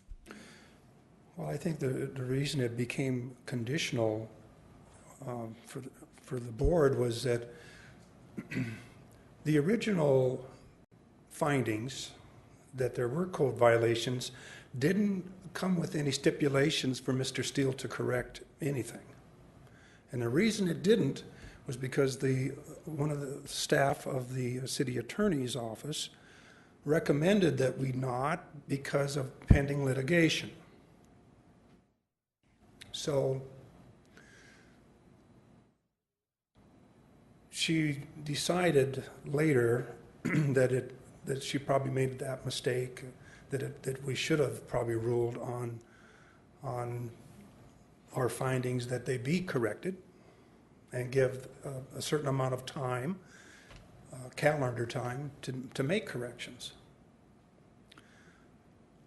And that's what prompted us to come back and in our August meeting proceed with the suspension, because in the meeting in July is when we were informed that we should probably rule on a time certain for corrections. And at that meeting, if I remember right, Mr. Steele was given 30 days to make corrections. I believe that was our motion. 30 At days. this most recent meeting? That was in July. Oh, July, okay. Yes. All right. The way I left there, the understanding I left that meeting with was that it wasn't an overall suspension. Obviously, the license needs to stay in place for him to be able to do any work on Ross Larson's house, as well as, I believe, the board permitted him to continue to work on any open permits that he had. The suspension was really just in pulling any future permits. Am I understanding that right? That's right. Exactly right. And then all he would need to do in order to get his license 100% reinstated for future permitting purposes is to repair these issues on this property. Right. To repair the roof as far as the code violations were concerned. Okay. Nothing to do with workmanship. I think that's all I have for you right now, Mr. Asbridge. I do have a couple of questions for either Mr. Larson or Ms. Ross, if I may.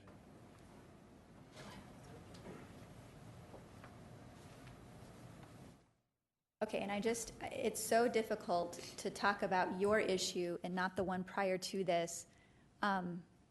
We were told there was an open civil case on the one prior to this. That was not true. Is it true that you do have an open civil case in your issue? Yes, Mr. Steele has sued us for full payment of the roof. Okay, so it was not initiated by you, it was initiated by Mr. Steele? Correct. Okay. Then I will refrain from the rest of those questions. Instead, I'll ask you, what prompted the inspection? I know that our city inspector signed off on this roof. What prompted you? Did you hire an independent inspector? How did we get to this point where you have reason to believe that the roof was not installed properly? Mr. Steele had promised he would replace some of the flashing where the wall meets the roof. When I came in from work the next day, that wasn't done. I got up on the roof and I saw his workers nailing the nails through the shingles. and I know that that's not right. Now, I brought it to their attention right away. They said they would correct the problem. I told them that all the work is ruined as far as I was concerned. But they continued to work, and I inspected that work after they had left, and I found the same problem. So, I don't know if that answers her. And then I think the follow-up, what I think maybe you're trying to get to, Charity, is after we had tried to negotiate with Mr. Steele, because it was clear he wasn't going to correct the problems, some kind of a discount on our bill, we made a formal written offer to him. He said he would think it over. We never heard back from him, but we did get a lien notice in the mail. That's when Dave went down and talked to Mr. Salone, because he was not convinced that all of the proper building permits had been pulled on our job. And that conversation unfolded, and Mr. Salone advised us to file our formal complaints with the building boards because he said we had code violations on our roof. And were the permits pulled properly? I don't really know. I mean, one thing that he did do was he reframed a large portion of our roof. He pulled out 3 windows and reframed in 4 windows. And he said that he got a building permit for that. I had reason to believe maybe he wasn't being truthful with me, so I went down to just investigate whether or not he did get a building permit for that, and he had not. And so Mr. Salone advised me, and I told him about the other issues I was having. And he told me that there were other code violations with those other issues that I brought up to him at that time. So he encouraged me to file a complaint with the Building Board of Appeals on those issues. Okay, thank you. That's how we got to this point. Mr. Mayor, could I ask Mr. Solon to come up? Wake him up back there. It's past everybody's bedtime, I think. Hi, Mr. Solon. Could you speak to the permitting issue on this property? Were these permits correctly issued for the work done on this I'm house? Brad from Development Services for the city. One of the rulings of the building board meeting in October or November was that they didn't need a permit for the roof, for the skylights. They did not. So they did not get one, and they did not need one. They did get a roofing permit in February of 2013 for the re-roofing, and as I understand it, the building inspector inspected the roof. When they did the tear-off, he saw the ice shield. There was tar paper on the roof. He didn't view any old flashing, because apparently the flashing was covered.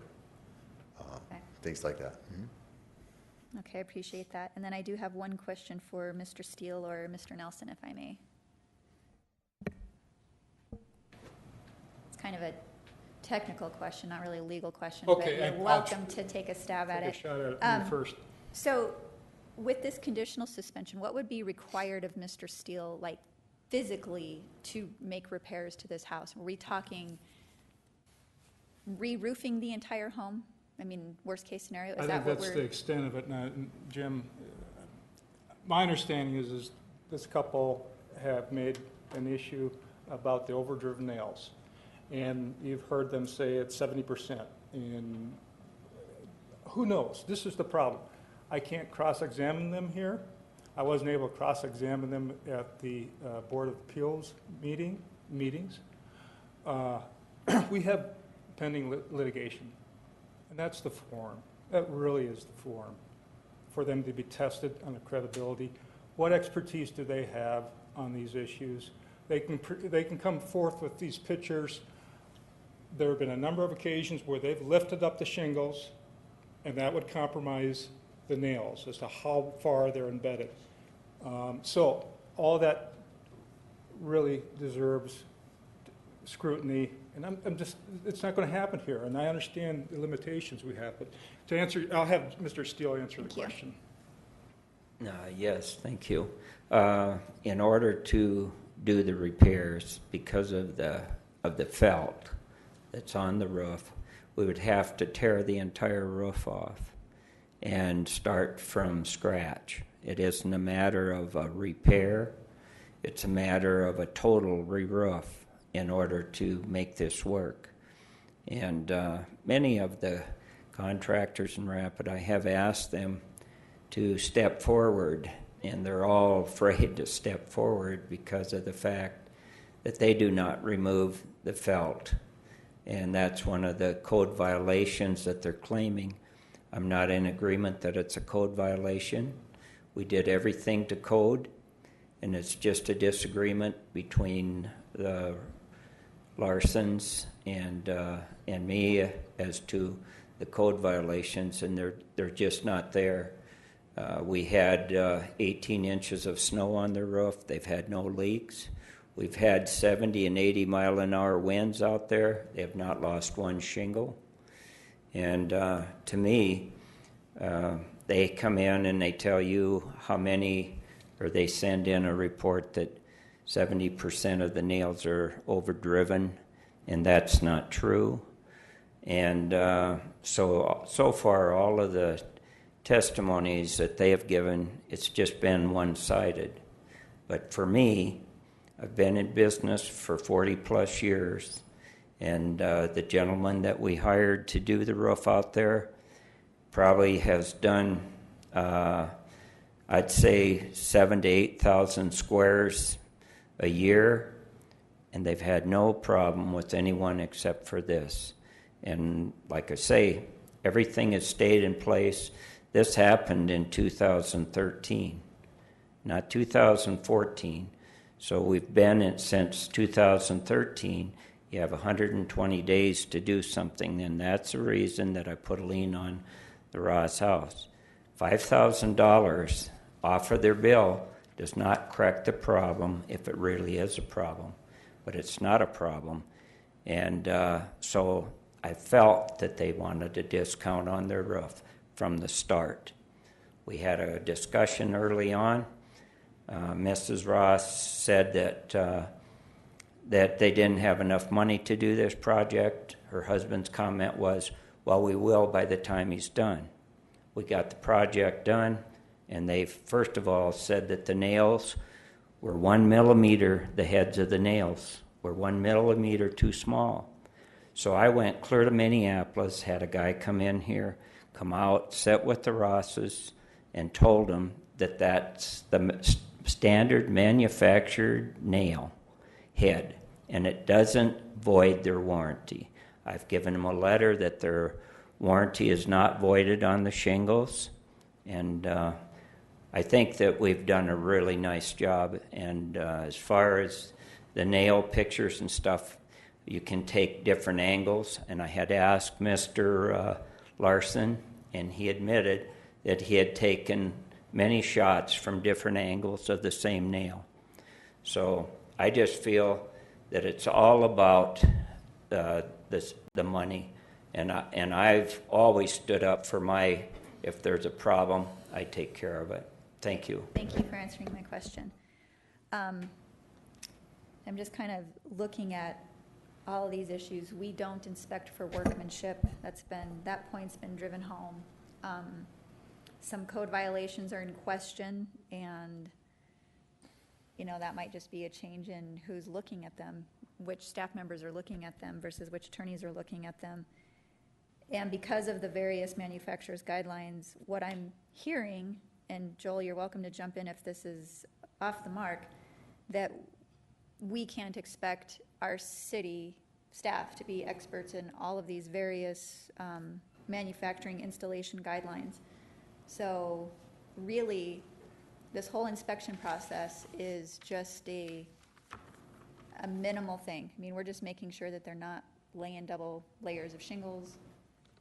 And then on the cases with the weekends, if photographs aren't required, we're not even checking if they really do have an ice and water shield or any of this underlayment that they're supposed to have. So I guess I'm just trying to sort out, we put this process in place, and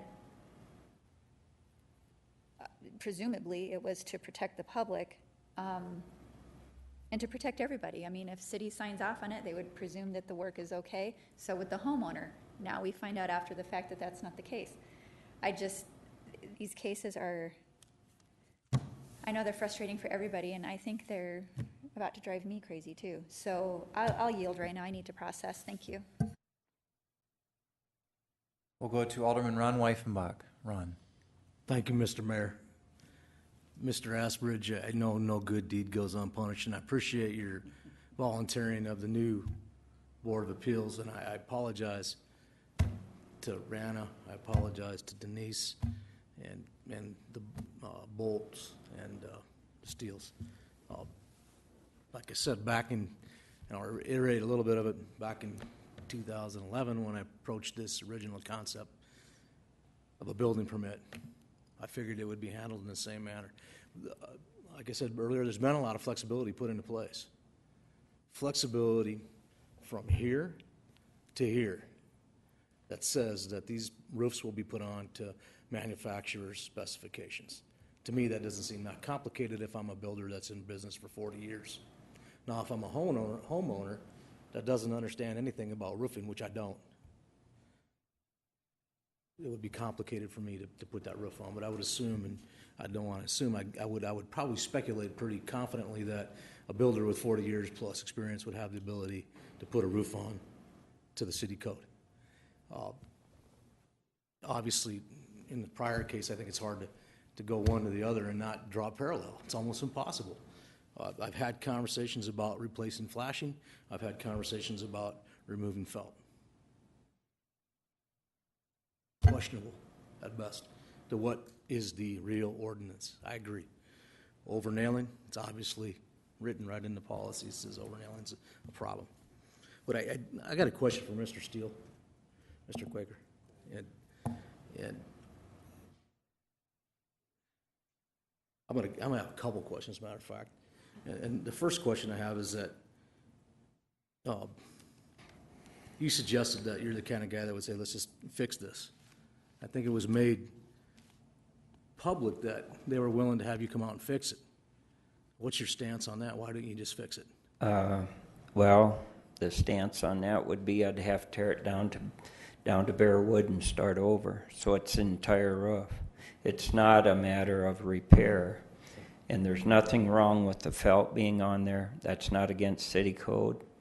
And it was determined by a group of people, one of them a contractor.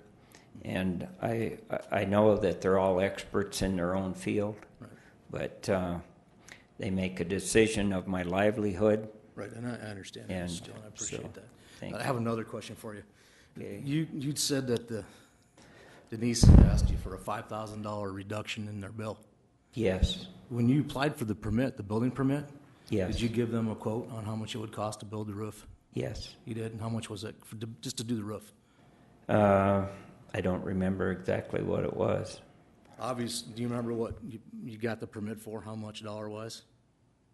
I don't. I think it was around 6,000, 6,800, something like that. Because I know the building permits are determined by the range amount that you pay for is what you pay for a building permit. And typically I think our staff and everybody's at mercy of the contractor to say if I'm gonna do a $12,000 or $13,000 roof, that I'm gonna come in and ask for a $12,000 or $13,000 building permit. Correct. I wanted to clarify that because looking through the information here, I see that it was for like it was like the $5,000 to $6,000 arena that you were going to charge for the roof, but understanding a $5,000 reduction would make the roof practically for free, according to what you're saying. Right. What you told the city the permit was worth. No. Well, some of the problem was we were back and forth on that as far as prices and what they were going to do. And then we added in the windows and we added in different things. So it was a mistake, yes. Right. You just needed a permit for the roof. Right, but and the windows, Don't everything recall was in there. And that's just beside the point. I'm just trying to rationalize it all in my head. And so understanding that you don't want to redo the roof because you figure it's a complete tear-off. It would be, yes. I've had questions about the flashing. I can't get a straight answer on The flashing was overlaid over the old flashing. The old flashing's so still it- there and yeah. laid over the top of it. Is that manufacturer's code? It is there isn't a code for it that I'm aware of. But it is a 24-inch flashing overlaid over the other tin, over the other flashing. So the flashing has been applied. It's new flashing. So there's old flashing, new flashing on top. Correct. There's the old roofing, new new felt on top, and then the shingles. Right, new So- felt on top. We cut off the bottom. We do 6 foot of ice and water. Sure, and our inspector inspected that, so I'm Correct. pretty confident that the ice shield Yeah, was present. and also the framing and the wood and everything was inspected on that 6 foot, and there was no problem at all with The any of starter it. strip was put on according to To manufacturer code, specifications yes. of code. You didn't have to sign an affidavit or anything swearing to I this. know, we had the permit prior to the work being done. Mr. Mayor, I have a question for our building inspection department. Thank you. I guess that would be Brad.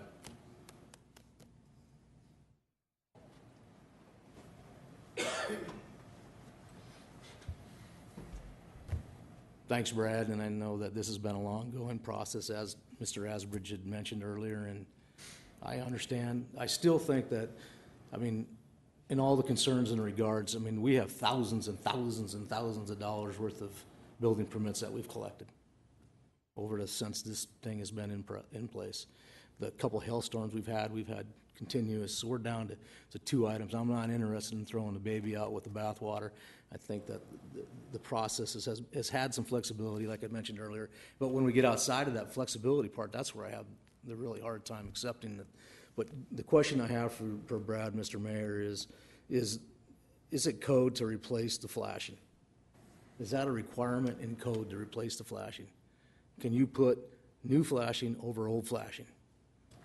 It depends. It's kind of a trick question. If you read what the code says, there are some collars and boots and things that you have to be replaced, like on plumbing pipes or mechanical vents and things. Sidewall flashing and valley flashing is not specifically stated in the city code that it needs to be replaced. That's what the code says. So we have issues with those ones that are supposed to be replaced around the pipings and those types of things? We try to require that they get replaced when they need replaced. Particular property, is that what we've narrowed these things down? I'm trying to narrow this down in my mind. What it says is, it doesn't just give a blanket, you have to replace flashing. What it says is if flashing is damaged, deteriorated, or whatever, Rusty or then it whatever. needs to be. Now, if you have a house, say, that was built last summer, and they got hail damage, there's a chance that maybe the boots and collars and things on the mechanical vents and pipes weren't damaged. Okay, Maybe so they would want to you're saying reuse if them. they're damaged, don't put them back on? Right. Okay, so in this case, what's the code violation? I can't answer that question because the board ruled on that. The board said that was a code violation. So you can't answer the question on the felt or the flashing or the overdriven nails? Right. Okay, so, That question has been, those have been answered by the building board.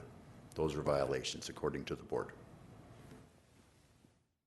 but you're the guy that makes the rules, aren't you? Yeah, but they overruled me. So I accept their decision.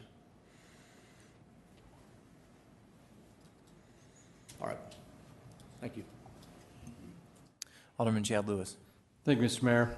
Just going to try not to talk on this because everybody else seems to be, but I sit up here and I look at this and I think that's a situation where maybe 2 of us on this dais are qualified to even study this, and I'm probably not even one of them, to be honest with you. No, I'm talking very seriously. Well, there's certain things you're probably more of an expert on than I am, but I happen to work in this industry, and so does Mr. Justice. And so my point being is it's open to a lot of interpretation. There's a lot of ways to build a house, and there's a lot of ways to do a lot of things. Like Mr. Estes has so nicely stated, we have a minimum standard you have to adhere to, and that's what we do. And it is inspected by our staff. And let me tell you, folks, I'm probably the last guy, the least likely person to defend the staff because they know that I go round and round with them. The building, second floor, and I have a pretty storied history. And I will tell you right now, though, I had to rip out a set of stairs on a new house last year for being 1/8 of an inch off. And I wasn't happy about it, but they made me do it. And that just tells me that these guys are doing their diligence. I mean, at least in my case, and I'm on the city council, and maybe they're watching me closer than everybody else, I don't know. But the fact of the matter is I mean, if I'm getting that kind of scrutiny, I'm assuming that a lot of other people are as well. And, the thing about it is I was prepared to completely, have my mind kind of made up about this by talking to Mr. Larson, who I know and I respect because he used to work for my concrete contractor, and I know he's a pretty honorable guy, and he's got a lot of knowledge about construction, probably more than I do even. And so it kind of makes me really have a difficult problem with this one, because here I am with what I know about what goes on in the field, and I have a gentleman whose opinion I definitely respect. But the problem we have right now is, I mean, is there any damages that have gone on so far resulting from this job? Are you asking me the question? Sure. I'll address that question to you, sir. Have you sustained any damages at this point? Do you have any problems with the roof? The shingles with the overdriven nails are damaged by definition from the manufacturer's installation instructions. I understand this, sir, but are you currently having any leakage or anything? I'm not having any leakage. Okay. I mean, my issue is that he damaged all those shingles. Okay. When he overdrove the nails into them, or his company. Okay. Now, the only thing I did notice, and it says that this is the possibility that your shingles may slide off the roof. Well, if you look at some of those pictures of overdriven nails, you can see the shingle is sliding over the tops of some of those nails. Now, if on that situation, Mr. Steele, if he loses the shingle to that kind of situation, are you obligated to come out and repair that? Are you inclined to repair that? If you could answer that into the Answer the question, microphone, I'm please. sorry, I should have asked you to come to the microphone.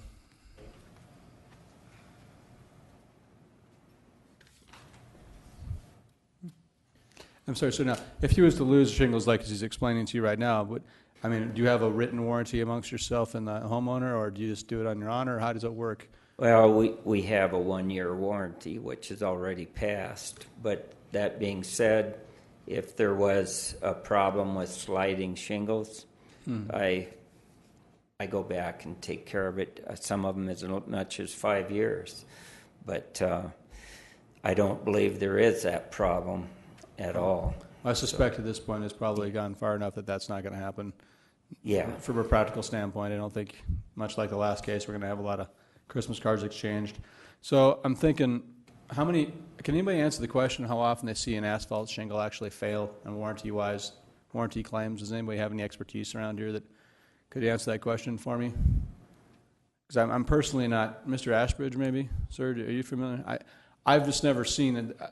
In western South Dakota, they seem to get hit by hail long before the shingle itself actually fails to the point of the end where the warranty would be brought into question. And I make that point simply because there's a lot of stuff going on around about, this isn't done to manufacturer specs. Well, manufacturer specs, the starter strip and all that is put out there so the manufacturer can make more money. Right. Simply stated. I mean, there's a lot of ways to skin a cat, and I can assure you the roof of my house right now, it does not have a manufacturer's starter strip on it because when it was built, it wasn't required. They didn't make them. Now they do. But biggest thing that comes down to me is this is currently in litigation, as I understand it. Yes. So I'm not the attorney here, and maybe someone can answer this question, is if our ruling here, I don't know how much effect it has on any pending litigation that is going on. Is there any, Mr. Nelson, could you answer that question?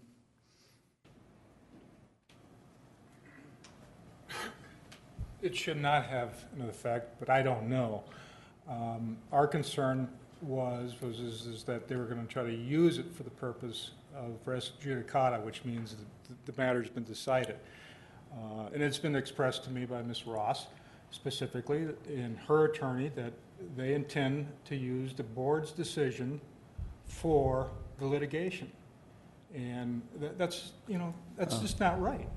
This is not the reason why we have these processes. Right. Okay, I understand. I guess my biggest concern is I just don't want to open a floodgate here where every single person has a problem with their contractor comes to the council, not because I'm in the industry, because I just think that it's, at some point, there's a court of law for a reason.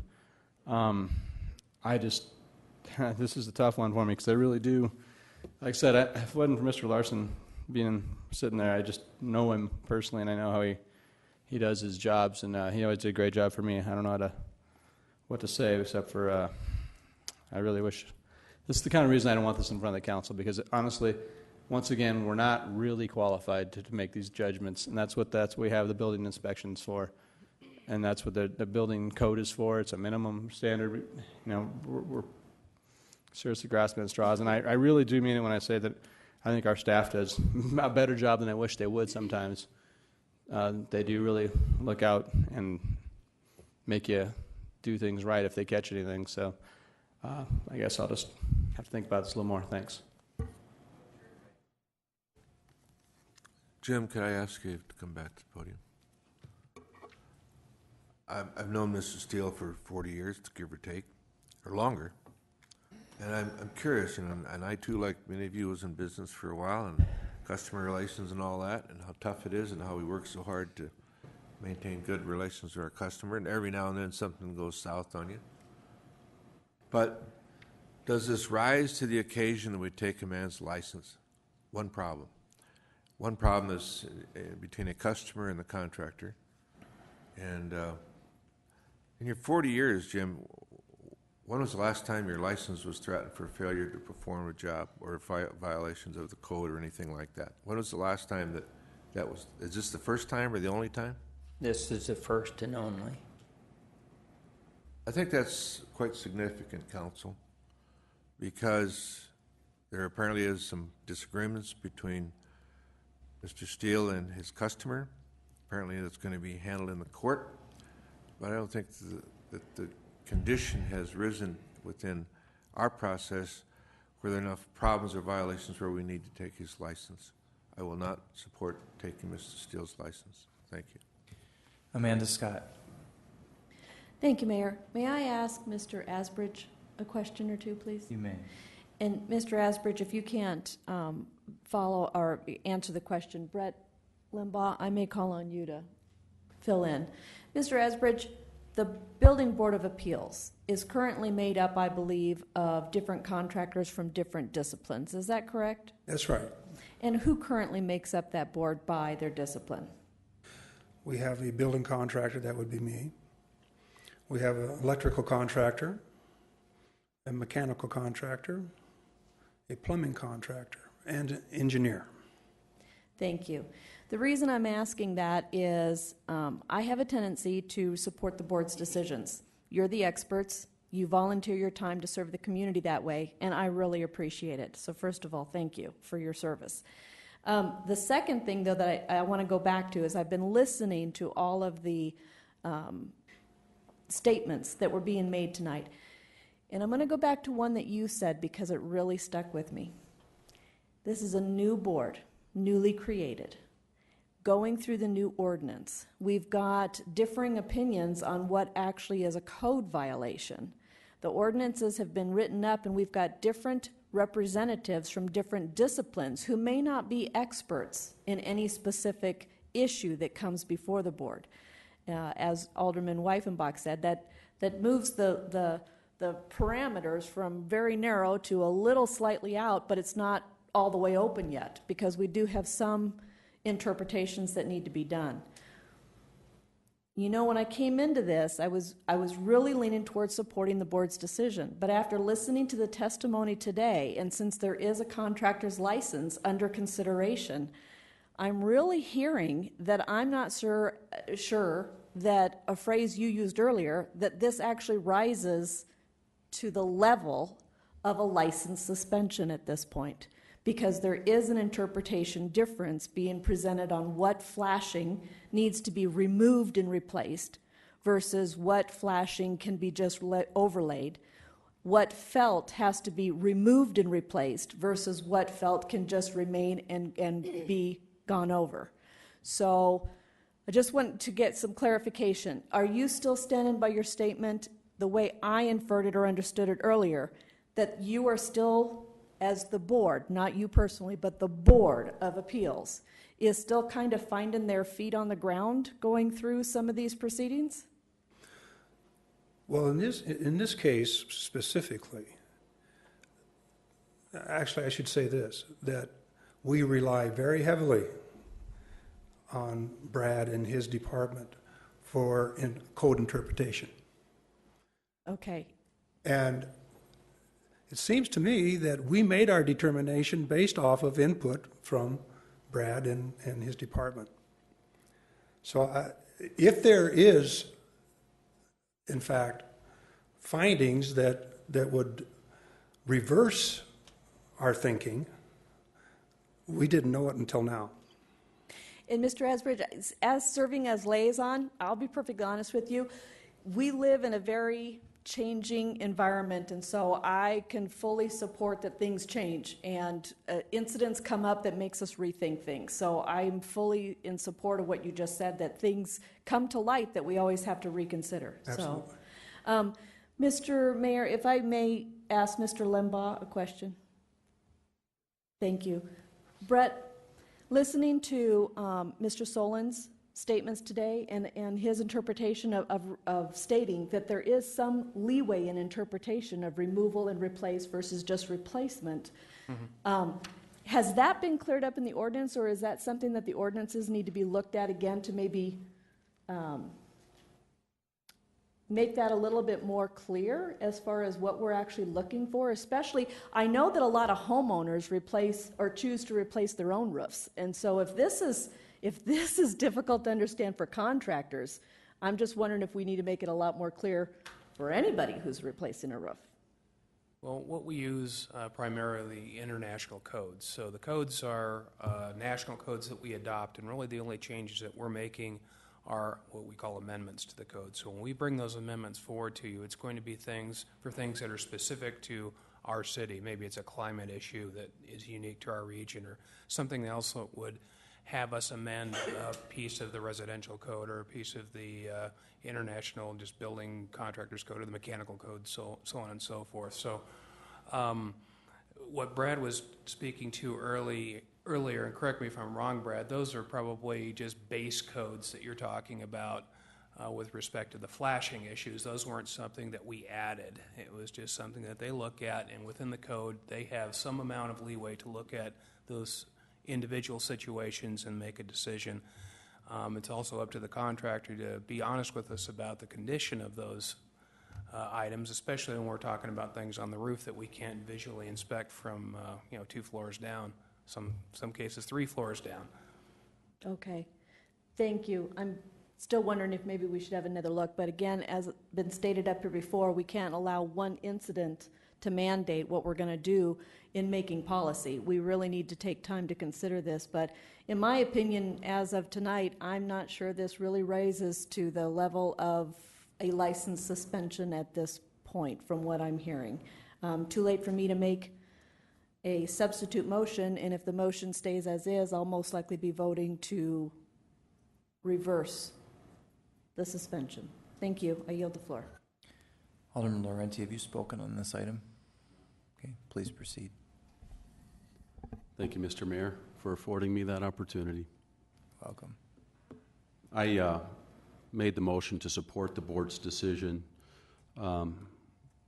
one in part based on the fact that the previous case and this case both went through the process, the proper process. The process that's been put in place. The board obviously is fairly new, but the contractors who serve on that board are not new at what they do.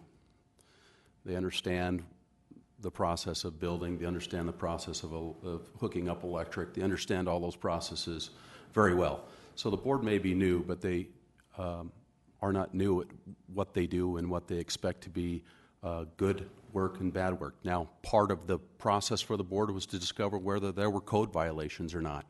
And I think the board was clear on that. The fact of the matter, is that there may not have been issues with the roof up to this point, but when we have a roof redone, we expect that roof to last 10, 15, 20, 30 years. So the fact that it has survived a year without any major damage is not a surprise to me. But I think all of us, if we had this roof done and we were looking at overdriven nails, and I've re-roofed a couple of houses. I'm by far no expert, believe me. That is a tough job. But I do know when I was hammering nails, and this is by hand, I didn't have a air operated or one with 22 shells where they drive the nails. I would overdrive a nail here and there, and I was careful not to do that. Now, I don't know what the percentage of the nails are. I haven't gotten up on that roof. I'm not going to get up on that roof, but there's plenty of evidence there that, in my opinion, and based on the board and their recommendation, that this contractor, I think, should fix it. and the board says that they should fix it. It's a conditional suspension based on the fact that they need to correct this roofing job. And whatever that takes, maybe it'll be a huge learning from this whole process. But I'll be honest with you, I would not be happy if that were my roof. And I just had my roof done not too long ago. And there were issues, but they did correct them as they were going along. And they went back and corrected the things that they didn't. So I am going to support the board on this issue. It doesn't matter to me how old the board is, because those people are professionals in their areas. And they've been doing working in those areas for many years. And so I trust their judgment. It has gone through the process, and I will support them. Thank you. Richie Nordstrom. Thank you, Mayor. Call the question. Question's been called. Are there any objections to calling the question? Okay. Do we have a second to Alderman Nordstrom's motion to call the question? We'll handle it as a motion. So we now have a second. We now have a second to call the question. All we are doing is debate. Is voting on calling the question. A yes is to call the question and end debate and proceed to the motion on the floor, and a no is to continue debating. All in favor of ending debate, please say aye. Aye. Opposed? Aye. Roll call, please. Lorente. Aye. Scott. Drew. Excuse me. Lewis. No. Doyle. Aye. Wright. Aye. Estes. Aye. Nordstrom. Aye. Roberts. Aye. Weifenbach.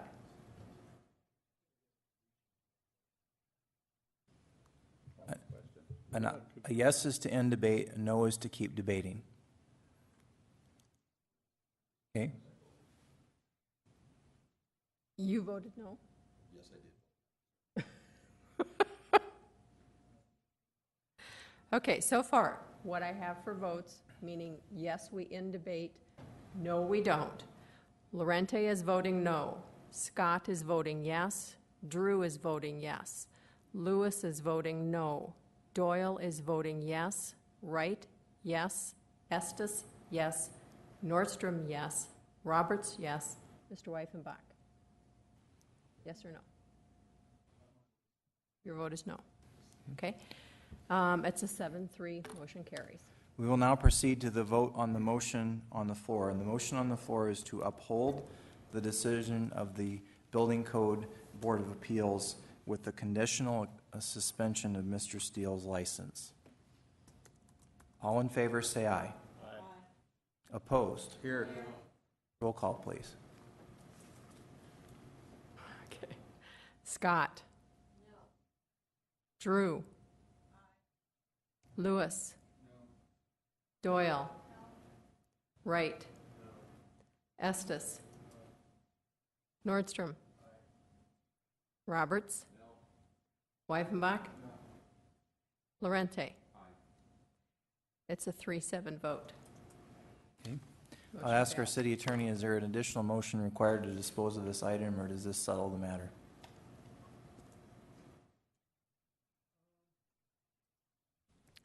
We need a motion to reinstate. His license. I think that it would be cleaner if you voted. Okay. I'd so make that motion. We have a motion by Wright and a second by John to proceed with immediate reinstatement. Any discussion on that motion? We'll go to Richie Nordstrom. We'll go to Ron Weifenbach. We are voting on reinstatement. Right. I'm trying to keep my conversation to reinstatement, and again, I